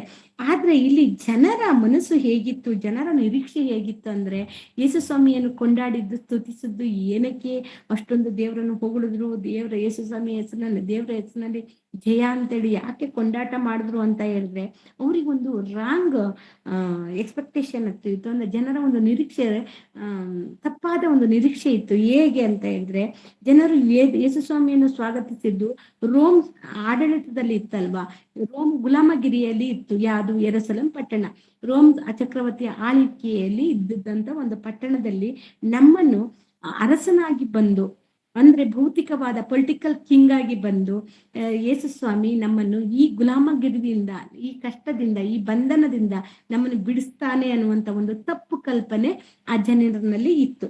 ಅವ್ರು ಏನ್ ಮಾಡ್ತಾ ಇದ್ರು, ಹಾಗಾಗಿ ಯೇಸು ಸ್ವಾಮಿ ಬರುವಾಗ ಜಯಬೇರಿಯನ್ನು ಹಾಕೊಂಡು ಬರ್ತಾ ಇದ್ರು. ಯೇಸು ಕ್ರಿಸ್ತನು ಬಂದಿದ್ದು ಕುದುರೆ ಮೇಲಲ್ಲ, ಕುದುರೆ ಮೇಲೆ ಬರುವನು ಯುದ್ಧಕ್ಕಾಗಿ ಬರ್ತಾನೆ. ಕತ್ತೆ ಮರಿ ಮೇಲೆ ಬರುವುದು ಸಮಾಧಾನದ ಸಂಕೇತ. ಕತ್ತೆ ಭಾರವನ್ನು ಹೊರುವುದು ಅಂದ್ರೆ ಭಾರ ಹೊತ್ತಿರುವವರ ಭಾರವನ್ನು ಇಳಿಸುವುದಕ್ಕೋಸ್ಕರ, ಅಂದ್ರೆ ಪಾಪ ಎಂಬ ಭಾರವನ್ನು ಹೊತ್ಕೊಂಡಿದ್ದೀವಿ, ಆ ಪಾಪ ಎಂಬ ಭಾರವನ್ನು ಬಿಡಿಸಿ ನಮಗೆ ರಕ್ಷಿಸುವುದಕ್ಕೋಸ್ಕರ ಯೇಸು ಸ್ವಾಮಿ ಕತ್ತೆ ಮರಿ ಮೇಲೆ ಬಂದಿರುವಂತ ಸಂಕೇತವನ್ನು ನಾವು ನೋಡ್ಬೋದು. ಆದ್ರೆ ಇದನ್ನ ಜನರು ತಪ್ಪಾಗಿ ತಿಳ್ಕೊಂಡು ಈತನು ನಮ್ಮನ್ನು ರೋಮನ್ ಗುಲಾಮಗಿರಿಯಿಂದ ಬಿಡಿಸ್ತಾನೆ ಅಂತ ಹೇಳ್ಕೊಂಡು ಭೌತಿಕವಾದ ರಾಜನಾಗಿ ಬರ್ತಾನೆ ಅಂತ ಆಲೋಚನೆ ಮಾಡ್ತಾರೆ. ಆದ್ರೆ ಯೇಸು ಸ್ವಾಮಿ ಬಂದಿದ್ದು ಆತ್ಮಿಕ ರಾಜ. ಆತನು ಇದ್ದಲ್ಲಿ ಸಮಾಧಾನ. ಆತನ ವಾಕ್ಯ ಯಾರು ಕೇಳ್ತಾರೋ, ಯಾರು ವಾಕ್ಯಗಳ ಮೂಲಕವಾಗಿ ಧ್ಯಾನ ಮಾಡಿಕೊಂಡು ವಾಕ್ಯಾನುಸಾರವಾಗಿ ಜೀವಿತ ಮಾಡ್ತಾರೋ ಅವರಲ್ಲಿ ಒಂದು ಸಮಾಧಾನದ ಸಂಕೇತವಾಗಿ ಯೇಸು ಸ್ವಾಮಿ ನಮ್ಮ ಮಧ್ಯದಲ್ಲಿ ಇದ್ದಾರೆ. ಇದನ್ನು ಜನರು ತಪ್ಪಾಗಿ ಗ್ರಹಿಸ್ಕೊಳ್ತಾರೆ. ಅವರಿಗೆ ಅದು ಸಂಕೇತ ಅರ್ಥ ಆಗಿಲ್ಲ. ಆದ್ರೆ ಅವರು ಆಲೋಚನೆ ಮಾಡಿದ್ದು ಭೌತಿಕವಾಗಿದ್ದನ್ನೇ ಸಹ ಆಲೋಚನೆ ಮಾಡಿದರೆ ವಿನಃ ಆತ್ಮಿಕವಾಗಿದ್ದನ್ನು ಅವರು ಆಲೋಚನೆ ಮಾಡಿಲ್ಲ. ಇನ್ನೊಂದು, ಜನರ ಹೊಗಳಿಕೆ ಎಷ್ಟು ತಾತ್ಕಾಲಿಕವಾಗಿದ್ದು, ಎಷ್ಟು ಒಂದು ಅಶಾಶ್ವತವಾಗಿದ್ದು ಅನ್ನೋಕೆ ಒಂದು ದೊಡ್ಡ ಸಾಕ್ಷಿ, ಜೊತೆಗೆ ದೊಡ್ಡ ನಮಗೊಂದು ಪಾಠವನ್ನು ಕಲ್ಸ್ಕೊಡ್ತಾ ಇದ್ರು. ಹಿನ್ನೆಲೆ ಏನಂತ ಹೇಳಿದ್ರೆ, ಜನರು ಯೇಸು ಸ್ವಾಮಿ ಬರುವಷ್ಟೊತ್ತಿಗೆ ಖರ್ಜೂರದ ಗರಿಯನ್ನು ಇಟ್ಕೊಂಡು ಹೊಸನ್ನ ಹೊಸನ್ನ ಅಂತ ಕಿತ್ಕೊಂಡು ಕುಂತ್ಕೊಂಡು ಬಂದಂತ ಅದೇ ಜನರು, ಅದೇ ಇಸ್ರೇಲರು, ಅದೇ ಯಾಜಕರು ಕೇವಲ 5 ದಿನಗಳಲ್ಲಿ ಅಂತರ ಗುಡ್ ಫ್ರೈಡೆ ದಿನ ಏನ್ ಮಾಡ್ತಾರೆ, ಯೇಸು ಸ್ವಾಮಿಯನ್ನು ಹಿಡಿದುಕೊಡ್ತಾರೆ. ಹೌದಲ್ವಾ? ಸಿಲುಬೆಗೆ ಹಿಡಿದುಕೊಡ್ತಾರೆ. ಆಗ ಏನಂತಾರೆ, ಅಲ್ಲಿ ಪಿಲಾತನ ಬಲಿ ಏನಂತಾರೆ ಅಂತ ಹೇಳಿದ್ರೆ, ನಮಗೆ ನಮಗೆ ಬರಬ್ಬನನ್ನು ಬಿಡುಗಡೆ ಮಾಡ್ರಿ, ಯೇಸು ಸ್ವಾಮಿಯನ್ನು ಕೊಲ್ಲಿ ಅಂತ ಹೇಳಿ ಕೂಗ್ತಾರೆ. ಅಂದ್ರೆ ಜನರು ಎಷ್ಟು ಬೇಗ ಮರ್ತ್ ಬಿಡ್ತಾರೆ. ಹೊಸನ್ನ ಅಂತ ಗರಿಗಳ ಹಬ್ಬ ಆಚರಿಸಿದವರು ಅದೇ ಯೇಸು ಸ್ವಾಮಿಯನ್ನು ಮರಣದಂಡನೆಗೆ ಒಪ್ಪಿಸ್ತಾ ಇದ್ದಾರೆ. ಅದೇ ಯೇಸು ಸ್ವಾಮಿಯನ್ನು ಸಿಲುಬೆಗೆ ಹಾಕಿ ಅಂತ ಕೂಗ್ತಾ ಇದ್ದಾರೆ. ಮನುಷ್ಯನು ನಮ್ಮ ಹೊಗಳಿಕೆ ಖಂಡಿತವಾಗಿ ನಶ್ವರ. ಮನುಷ್ಯನು ಯಾವತ್ತೂ ಒಳ್ಳೆಯ ಮನಸ್ಥಿತಿಯನ್ನು ಹೊಂದಿದವನಲ್ಲ. ಅವನ ಹೃದಯ ಎಷ್ಟು ವಂಚನೆಗೆ ಒಳಗಾಗಿದೆ ಅಂದ್ರೆ ಅದಕ್ಕಾಗಿ ಹೃದಯವು ಬಹು ವಂಚನೆಗೆ ಒಳಗಾಗಿದೆ, ಗುಣವಾಗದ ರೋಗಕ್ಕೆ ಒಳಗಾಗಿದೆ ಅಂತ ಹೇಳಿದ್ದಾರೆ. ಅಂತ ಹೇಳಿದ್ರೆ ಈ ಮನುಷ್ಯನ ಹೃದಯ ಎಷ್ಟು ಚಂಚಲ ಅನ್ನೋದನ್ನು ನಾವು ಈ ಪಾಠದಿಂದ ಕಲಿಬಹುದು. ಮನುಷ್ಯನ ಮನಸ್ಸು ತುಂಬಾ ಚಂಚಲ, ಅವನ ಹೊಗಳಿಕೆ ಅಶ್ವಾಶ್ವತ.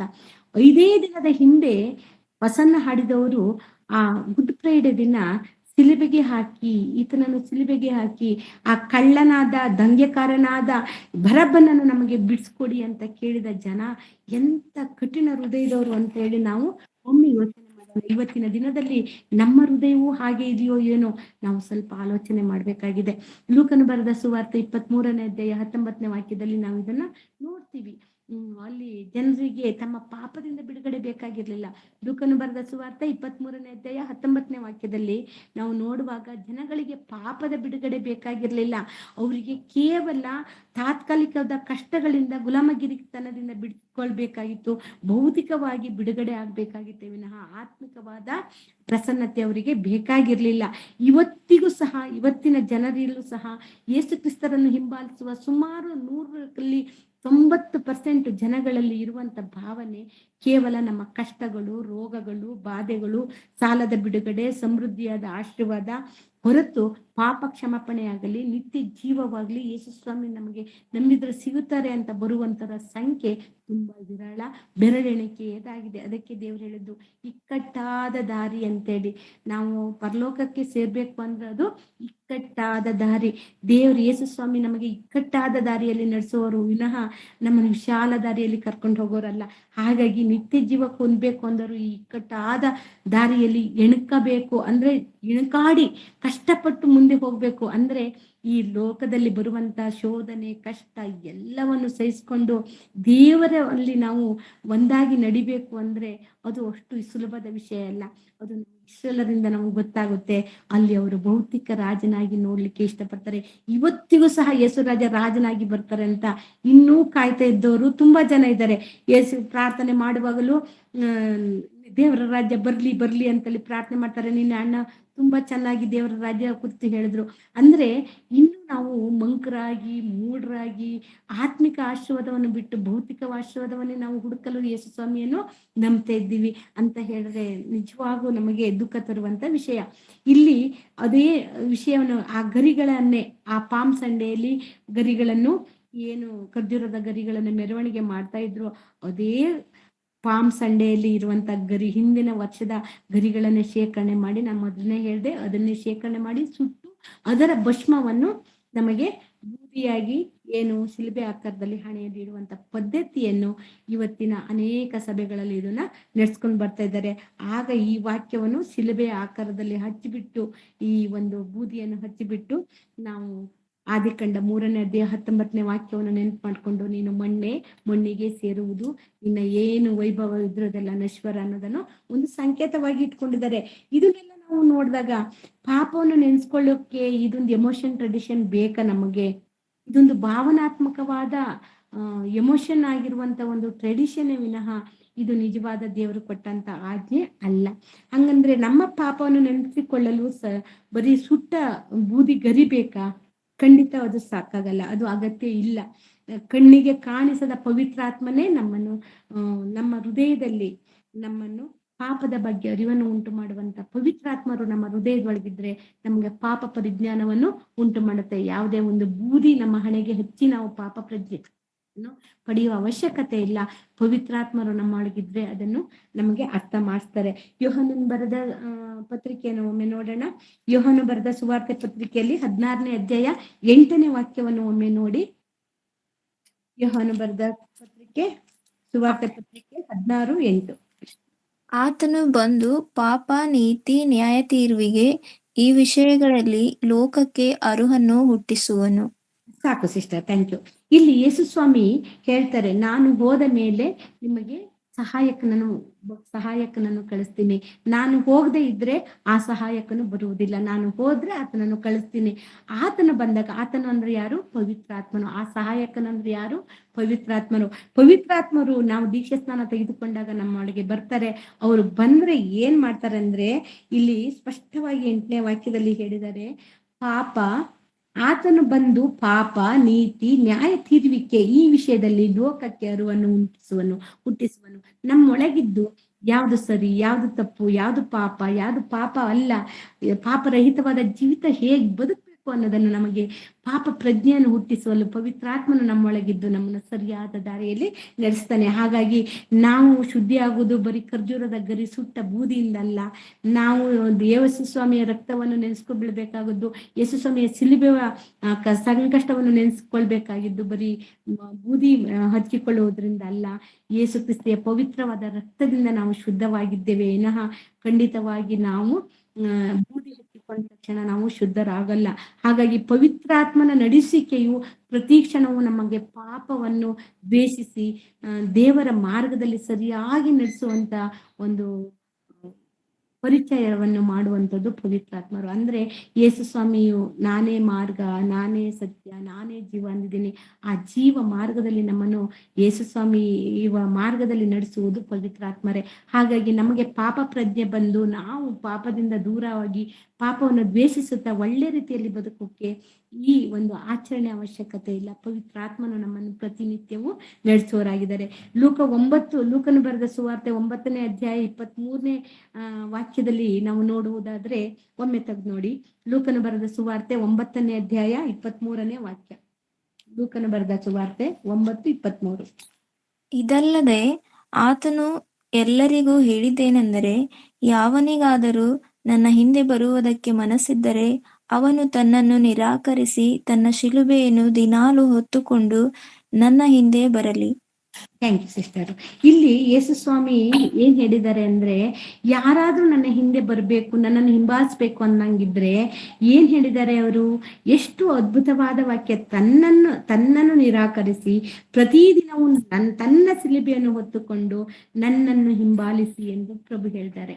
ಅಂದ್ರೆ ನಮ್ಮ ಭಾರಗಳನ್ನು, ನಮ್ಮ ಕಷ್ಟಗಳನ್ನು ನಾವು ಹೊತ್ಕೊಂಡು ಯೇಸು ಸ್ವಾಮಿ ಹಿಂದುಗಡೆ ಹೋಗ್ಬೇಕು. ನಮ್ಮನ್ನು ನಿರಾಕರಿಸಿ ಯೇಸು ಸ್ವಾಮಿಯನ್ನು ಶಿಲುಬೆ ನಮ್ಮ ಭಾರವನ್ನು ನಾವೇ ಹೊತ್ಕೊಬೇಕೆ ವಿನಃ ಯಾವ್ದೋ ಒಂದು ದಿನ ನಾವು ನೆನ್ಸ್ಕೊಳೋದಲ್ಲ. ಪ್ರತಿದಿನವೂ ತನ್ನ ಶಿಲುಬೆಯನ್ನು ನಾವು ಹೊರಬೇಕು.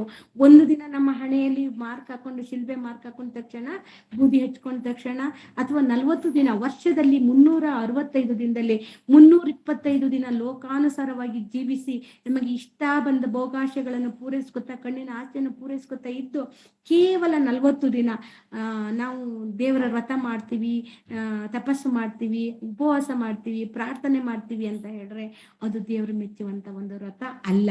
ಯಾಕಂದ್ರೆ ನಾವು 365 ದಿನ ಅಂದ್ರೆ ನಮ್ಮ ಜೀವಂತ ದಿನವೆಲ್ಲ ಪ್ರತಿದಿನವೂ ನಾವು ಯೇಸುವನ್ನು ಹಿಂಬಾಲಿಸೋರಾಗಿದ್ರೆ ನಮ್ಮ ಸಿಲುಬೆಯನ್ನು ನಾವೇ ಹೊತ್ತುಕೊಂಡು ಅನುಭವಿಸಬೇಕು. ಅಂದ್ರೆ ನಮ್ಮ ಕಷ್ಟ ಎಲ್ಲವನ್ನು ಸಹಿಸಿಕೊಳ್ಬೇಕು. ಅದಕ್ಕೆ ಹೇಳೋದು, ಕಷ್ಟಗಳನ್ನು ಸಹಿಸಿಕೊಂಡವನು ಧನ್ಯನು, ಆತನಿಗೆ ಜೀವವೆಂಬ ಜಯಮಾಲೆಯನ್ನು ಕೊಡ್ತೀನಿ ಅಂತ ಹೇಳಿದ್ದಾರೆ. ಯಾಕೊಬ್ಬ ಬರೆದ ಪತ್ರಿಕೆಯಲ್ಲಿ 1:12 ನಾವು ನೋಡ್ಬೋದಲ್ವಾ. ಯಾಕಂದ್ರೆ ದೇವರು ನಮ್ಮ ಕಷ್ಟಗಳನ್ನು ನಾವು ಹೊರಬೇಕು. ನಾವು ಕಷ್ಟದಿಂದ ಬಿಡಿಸುವ ಅನ್ನೋಕ್ಕಿಂತ ದೇವರೇ ಸಹಿಸುವ ಶಕ್ತಿಯನ್ನು ಕೊಡುವಂತ ನಾವು ಕೇಳ್ಬೇಕು. ಯಾವುದೇ ಒಂದು ವಿಪತ್ತು ಬಂದಾಗೂ ದೇವರಲ್ಲಿ ಸಹಿಸುವ ಶಕ್ತಿಯನ್ನು ಕೇಳ್ಬೇಕೆ ವಿನಃ ಅದರಿಂದ ಬಿಡುಗಡೆ ಮಾಡುವಂತ ಕೇಳಬಾರ್ದು. ಯಾಕಂದ್ರೆ ಅವರು ಪಾಪವನ್ನು ಬಿಡುಗಡೆ ಮಾಡ್ಲಿಕ್ಕೆ ಬಂದವರು. ನಮಗೆ ಕಷ್ಟಗಳನ್ನು, ರೋಗಗಳನ್ನು ಬಿಡುಗಡೆಗಲ್ಲ. ಅದು ಅವರಿಗೆ ಕ್ಷಣ ಮಾತ್ರದಲ್ಲಿ ಸಾಧ್ಯ. ಹಾಗಂತ ಅದನ್ನ ಕೇಳ್ಕೊಳೋದಲ್ಲ, ನಾವು ಅದನ್ನ ಸಹಿಸ್ಕೊಳ್ಳೋ ಶಕ್ತಿಯನ್ನು ದೇವರೆಲ್ಲ ಕೇಳ್ಬೇಕು. ಆಗ ದೇವರು ನಮಗೆ ಎಲ್ಲವನ್ನು ಕೊಡ್ತಾನೆ. ಆತನಿಗೆ ಕೊಡ್ಬೇಕು ಏನು ಅನ್ನೋದು ನಮಗ್ ಗೊತ್ತು. ಅಷ್ಟಕ್ಕೂ ಈ ಉಪವಾಸ ಲೆಂಟ್ ಡೇಸ್, ಈ ಒಂದು ಬೂದಿ ಬುಧವಾರದಿಂದ ಅಂದ್ರೆ ನಾಳೆಯಿಂದ ಸ್ಟಾರ್ಟ್ ಆಗ್ತಾ ಇದೆಯಲ್ಲ, ಇಷ್ಟಕ್ಕೂ ಇದು ಉಪವಾಸ ನಿಜವಾಗಿಯೂ ಇದು ಸರಿನಾ? ಈ ಉಪವಾಸದಲ್ಲಿ ನಿಜವಾಗೂ ಇದರಲ್ಲಿ ಶಕ್ತಿ ಇದೆಯಾ ಅಂತ ನೋಡೋದಾದ್ರೆ, ಇಷ್ಟಕ್ಕೂ ಯೇಸು ಸ್ವಾಮಿ ಏನಂತ ಹೇಳಿದಾರೆ ಉಪವಾಸ ಬಗ್ಗೆ ಅಂತ ತಿಳ್ಕೊಂಡು ನಾವು ಒಂದು ಸಣ್ಣದಾಗಿ ತಿಳ್ಕೊಂಡು ಬೇಗ ಮುಗಿಸೋಣ. ಯಾಕಂದ್ರೆ ಇದು ಎಲ್ಲದನ್ನೂ ಸೇರಿದ್ರೇನೆ ಈ ನಾವು ಯಾಸ್ ವೆಡ್ನೆಸ್ಡೇಗೆ ನಾವು ಸರಿಯಾದ ಅರ್ಥವನ್ನು ಕೊಡ್ಲಿಕ್ಕಾಗುತ್ತೆ. ಅದಕ್ಕೋಸ್ಕರ ಇದನ್ನು ಸಹ ನಾವು ನೋಡ್ಕೊಳ್ಳೋಣ. ಇಷ್ಟಕ್ಕೂ ನಾವು ಕೃಪೆ ಕಾಲದಲ್ಲಿ ಇದ್ದೀವಲ್ವಾ. ಈ 5ನೇ ಭಾಗದಲ್ಲಿ ಉಪವಾಸ ಕೊಡ್ತೀವಿ, ಪ್ರಭು ಏನ್ ಹೇಳಿದ್ದಾರೆ ನೋಡ್ಕೊಳ್ಳೋಣ. ಕೃಪೆಯ ಕಾಲದಲ್ಲಿ ನಾವು ಸರಿಯಾದ ಉಪವಾಸವನ್ನು ಹೇಗ್ ಮಾಡ್ಬೇಕು ಅಂತ ಪ್ರಭು ನಮಗೆ ದಾರಿ ತೋರಿಸಿದ್ದಾರೆ. ಯೇಸು ಸ್ವಾಮಿ ಎಲ್ಲವನ್ನು ನಮಗೆ ತಿಳಿಸಿದ್ದಾರೆ, ಯಾವುದನ್ನು ಮರೆ ಮಾಡಿಲ್ಲ. ಅವ್ರು ಹೇಳಿದ್ದನ್ನು ಪಾಲಿಸ್ರೆ ಸಾಕು. ಇಷ್ಟಕ್ಕೂ ಮತ್ತೇನು ಬರೆದ ಸುವಾರ್ತೆಯಲ್ಲಿ ನಾವು 6ನೇ ಅಧ್ಯಾಯ 16ರಿಂದ 18 ವಾಕ್ಯವನ್ನು ಒಮ್ಮೆ ನೋಡೋಣ. 16ರಿಂದ 18. ಇದಲ್ಲದೆ ನೀವು ಉಪವಾಸ ಮಾಡುವಾಗ ಕಪಟಿಗಳಂತೆ ಮುಖವನ್ನು ಸಪ್ಪಗೆ ಮಾಡಿಕೊಳ್ಳಬೇಡಿರಿ. ಅವರು ತಾವು ಉಪವಾಸಿಗಳೆಂದು ಜನರಿಗೆ ತೋರುವುದಕ್ಕಾಗಿ ತಮ್ಮ ಮುಖವನ್ನು ವಿಕಾರ ಮಾಡಿಕೊಳ್ಳುತ್ತಾರೆ. ಅವರು ತಮಗೆ ಬರತಕ್ಕ ಫಲವನ್ನು ಹೊಂದಿದ್ದಾಯಿತೆಂದು ನಿಮಗೆ ಸತ್ಯವಾಗಿ ಹೇಳುತ್ತೇನೆ. ಆದರೆ ನೀನು ಉಪವಾಸ ಮಾಡುವಾಗ ತಲೆಗೆ ಎಣ್ಣೆ ಹಚ್ಚಿಕೊಂಡು ಮುಖವನ್ನು ತೊಳಕು. ಹೀಗೆ ಮಾಡಿದರೆ ನೀನು ಉಪವಾಸಿ ಎಂದು ಜನರಿಗೆ ಕಾಣದೆ ಹೋದಾಗ್ಯೂ ಅಂತರಂಗದಲ್ಲಿರುವ ನಿನ್ನ ತಂದೆಗೆ ಉಪವಾಸಿ ಎಂದು ಕಾಣಿಸಿಕೊಳ್ಳುವಿ. ಅಂತರಂಗದಲ್ಲಿ ನಡೆಯುವುದನ್ನು ನೋಡುವ ನಿನ್ನ ತಂದೆಯು ನಿನಗೆ ಫಲ ಕೊಡುವನು. ಸಾಕು ಸಿಸ್ಟರ್, ಥ್ಯಾಂಕ್ ಯು. ಇಲ್ಲಿ ಉಪವಾಸ ಮಾಡೋದು ಕಪಟದಿಂದ ಅಲ್ಲ, ನಾವು ಯಥಾರ್ಥವಾಗಿ ಅಂತರಂಗದಲ್ಲಿ ಮಾಡ್ಬೇಕು ಅನ್ನುವಂಥ ವಿಷಯವನ್ನು ಇಲ್ಲಿ ಸ್ಪಷ್ಟವಾಗಿ ಪ್ರಭು ಹೇಳಿದ್ದಾರೆ. ನೀವು ಉಪವಾಸ ಮಾಡುವಾಗ ಕಪಟಿಗಳಂತೆ ಮುಖವನ್ನು ಸಪ್ಪಗೆ ಮಾಡಿಕೊಳ್ಳಬೇಡಿರಿ. ಅವರು ತಾವು ಉಪವಾಸಿಗಳೆಂದು ಜನರಿಗೆ ತೋರಿಸುವುದಕ್ಕಾಗಿ ತನ್ನ ಮುಖವನ್ನು ವಿಕಾರ ಮಾಡಿಕೊಳ್ಳುತ್ತಾರೆ. ಜನರಿಗೆ ತೋರಿಸೋಕ್ಕಾಗಿ ಮಾಡುವಂತ ಉಪವಾಸ ದೇವರ ದೃಷ್ಟಿಯಲ್ಲಿ ಉಪವಾಸ ಅಲ್ಲ. ಹಾಗಾಗಿ ಅವರಿಗೆ ಬರತಕ್ಕ ಪ್ರತಿಫಲ ಅಲ್ಲೇ ಬಂದು ಹೋಯ್ತು.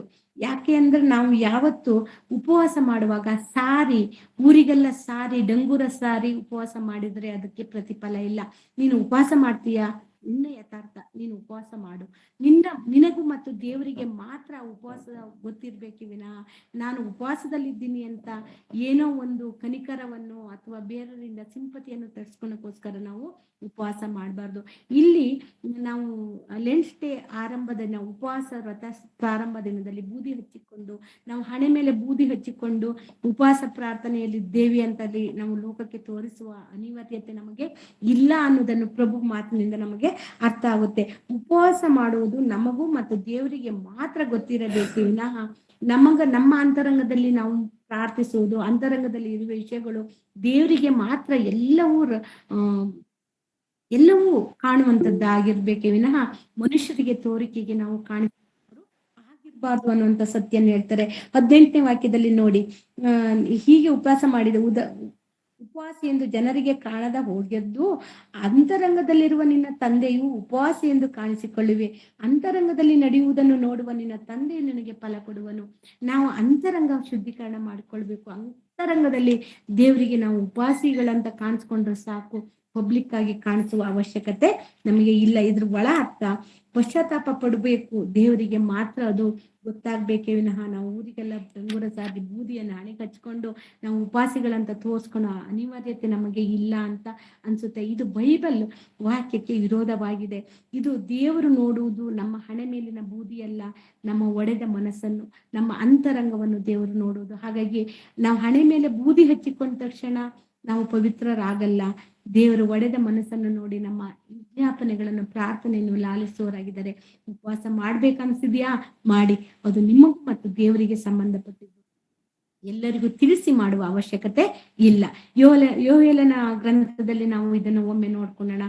ಯೋಹೇಲನ ಗ್ರಂಥ 2ನೇ ಅಧ್ಯಾಯ 13ನೇ ವಾಕ್ಯವನ್ನು ಒಮ್ಮೆ ತೆಗೆದು ನೋಡಿ. ಯೋಹೇಲನ ಗ್ರಂಥ 2ನೇ ಅಧ್ಯಾಯ 13ನೇ ವಾಕ್ಯ.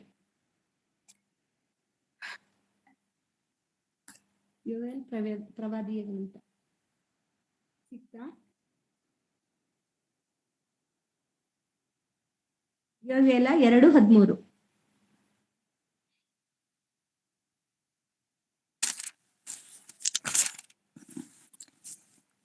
Sorry sister. ನಿಮ್ಮ ಬಟ್ಟೆಗಳನ್ನಲ್ಲ, ನಿಮ್ಮ ಹೃದಯಗಳನ್ನು ಹರಿದುಕೊಂಡು ನಿಮ್ಮ ದೇವರಾದ ಯೆಹೋವನ ಕಡೆಗೆ ತಿರುಗಿಕೊಳ್ಳಿರಿ. ಆತನು ದಯೆಯೂ ಕನಿಕರವೂ ದೀರ್ಘಶಾಂತಿಯೂ ಮಹಾಕೃಪೆಯೂ ಉಳ್ಳವನಾಗಿ ಮಾಡಬೇಕೆಂದಿದ್ದ ಕೇಡಿಗೆ ಮನಮರುಗುತ್ತಾನೆ. ಸಾಕು ಸಿಸ್ಟರ್. ಇಲ್ಲಿ ಯೋಯಲ ಪ್ರವಾದಿಯ ಮೂಲಕವಾಗಿ ದೇವರು ಏನ್ ಮಾತಾಡ್ತಾ ಇದ್ದಾರೆ? ನಿಮ್ಮ ಬಟ್ಟೆಗಳನ್ನೆಲ್ಲ, ಅಂದ್ರೆ ಬಟ್ಟೆಗಳು ಹರ್ಕೊಳೋದು, ಬೂದಿಯಲ್ಲಿ ಕುತ್ಕೊಳೋದು ಅದು ಅವಶ್ಯಕತೆ ಇಲ್ಲ ನನಗೆ. ನಿಮ್ಮ ಹೃದಯಗಳನ್ನು ಹರಿದುಕೊಳ್ರಿ. ನಿಮ್ಮ ಬಟ್ಟೆಗಳನ್ನು ಹರ್ಕೊಳ್ಳೋದ್ರಿಂದ ನನಗೇನು ಪ್ರಯೋಜನ ಇಲ್ಲ. ನಿಮ್ಮ ಹೃದಯಗಳನ್ನು ಹೊರ್ಕೊಳ್ರಿ, ಅಂದ್ರೆ ನಿಮ್ಮ ಹೃದಯವನ್ನು ಮುರಿದುಕೊಳ್ರಿ. ಜಜ್ಜಿದ ಹೃದಯ ನನಗಿಷ್ಟ ಅಂತ ಏನು ಕೀರ್ತನೆ ಭಾಗದಲ್ಲಿ 51:17 ಹೇಳಿದಾರಲ್ವಾ, ಅದೇ ರೀತಿಯಾಗಿ ನಿಮ್ಮ ಹೃದಯವನ್ನು ಹೊರ್ಕೊಳ್ರಿ, ಯೆಹೋವನ ಕಡೆಗೆ ತಿರುಗಿಕೊಳ್ಳಿರಿ. ಆತನ ದಯೆಯೂ ಕನಿಕರನು ದೀರ್ಘಶಾಂತನು ಮಹಾಕೃಪೆ ಉಳ್ಳವನಾದ್ದರಿಂದ ಮಾಡಬೇಕಿದ್ದ ಕೇಡಿಗೆ ಮನ ಮುರುಗುತ್ತಾನೆ. ಆತ ಏನು ನಮಗೆ ಕೇಡ್ ಮಾಡ್ಬೇಕಂತ ಇದನೋ, ನಮ್ಮ ಹೃದಯವನ್ನು ಮುರಿದುಕೊಂಡಾಗ, ನಮ್ಮ ಹೃದಯವನ್ನು ಹೊರದುಕೊಂಡು ಅಂತರಂಗದಲ್ಲಿ ನಾವು ದೇವರಿಗೆ ಪ್ರಾರ್ಥನೆ ಮಾಡುವಾಗ ಮಾಡ್ಬೇಕಂದ ಕೇಡನ್ನು ಅವನು ಬರಮಾಡದೆ ತಡೆಯಲು ಶಕ್ತಿ ದೇವರಿಗೆ ಮಾತ್ರನೇ ಇರುವುದು. ಹಾಗಾಗಿ ನಮ್ಮ ಹೃದಯವನ್ನು ಹೊತ್ಕೊಳ್ಬೇಕು, ಬಟ್ಟೆ ಹರ್ಕೊಳ್ಳೋದು ಅವಶ್ಯಕತೆ ಇಲ್ಲ ಅಂತ ಇಲ್ಲಿ ಪ್ರವಾದಿಯ ಮೂಲಕ ದೇವ್ರು ಮಾತಾಡ್ತಾ ಇದ್ದಾನೆ. ದೇವರ ವಾಕ್ಯಗಳು ಸತ್ಯವಾಗಿದ್ದು ಅದಕ್ಕೆ ಒಂದು ಸೇರ್ಸಲೂಬಾರ್ದು, ನಾವು ಒಂದು ತೆಗಿಲೂಬಾರ್ದು. ಹಾಗಾಗಿ ನಾವು ಎಚ್ಚರಿಕೆಯಿಂದ ಇರಬೇಕು. ಹಾಗಾದ್ರೆ ಉಪವಾಸ ಎಂಬ ನಟನೆ ನಮಗೆ ಅವಶ್ಯಕತೆ ಇಲ್ಲ. ನಾವು ಎಚ್ಚರಿಸಬೇಕು.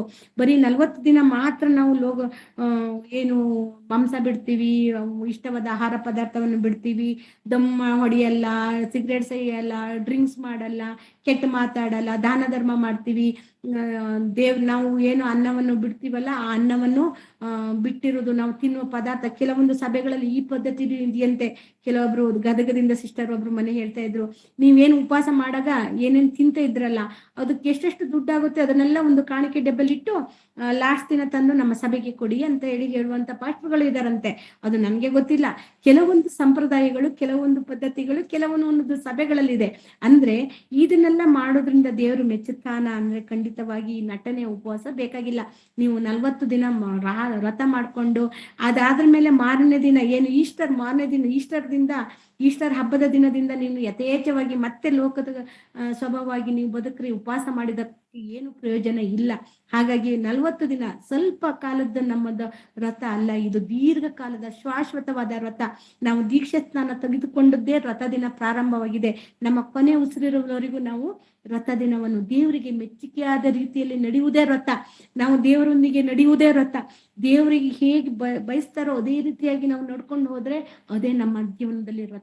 ಉಪವಾಸ ಅಂತ ಹೇಳಿದ್ರೆ ದೇವರೊಂದಿಗೆ ನಡೆಯುವಂಥದ್ದು, ದೇವರೊಂದಿಗೆ ಸಂಭಾಷಣೆ ಮಾಡುವಂಥದ್ದು, ದೇವರ ಒಂದಿಗೆ ನಮ್ಮ ಜೀವಿತವನ್ನು ಸಾಗಿಸುವಂಥದ್ದು. ಬರೀ ಆಹಾರ ಬಿಟ್ಟು ಉಪಹಾರ ಬಿಟ್ಟು ಉಪವಾಸ ಮಾಡೋದಲ್ಲ. ಉಪವಾಸ ಅಂತ ಹೇಳಿದ್ರೆ ದೇವರು ಮೆಚ್ಚುವ ಉಪವಾಸ ಹೇಗಿರ್ಬೇಕು ಅಂತ ಒಂದೇ ಒಂದು ವಾಕ್ಯವನ್ನು ನೋಡಿ ಮುಗಿಸೋಣ, ಟೈಮ್ ಆಗಿದೆ. ನಮ್ಗೆ ಲೈಫ್ ಟೈಮ್ ಉಪವಾಸ ಹೇಗಿರ್ಬೇಕು ಅನ್ನೋದನ್ನು ಇಲ್ಲಿ ಯೆಶಾಯನ ಬರೆದ ಪ್ರವಾದನೆ ಗ್ರಂಥ 58ನೇ ಅಧ್ಯಾಯ 3ರಿಂದ 11ವರೆಗೂ ಇದೆ. ಈಗ ನಾವು ಸರಿ 8ರಿಂದ 11 ಓದೋಣ. ಯಾಕಂದ್ರೆ ನೀವು ಬರ್ದಿಟ್ಕೊಳ್ಳಿ.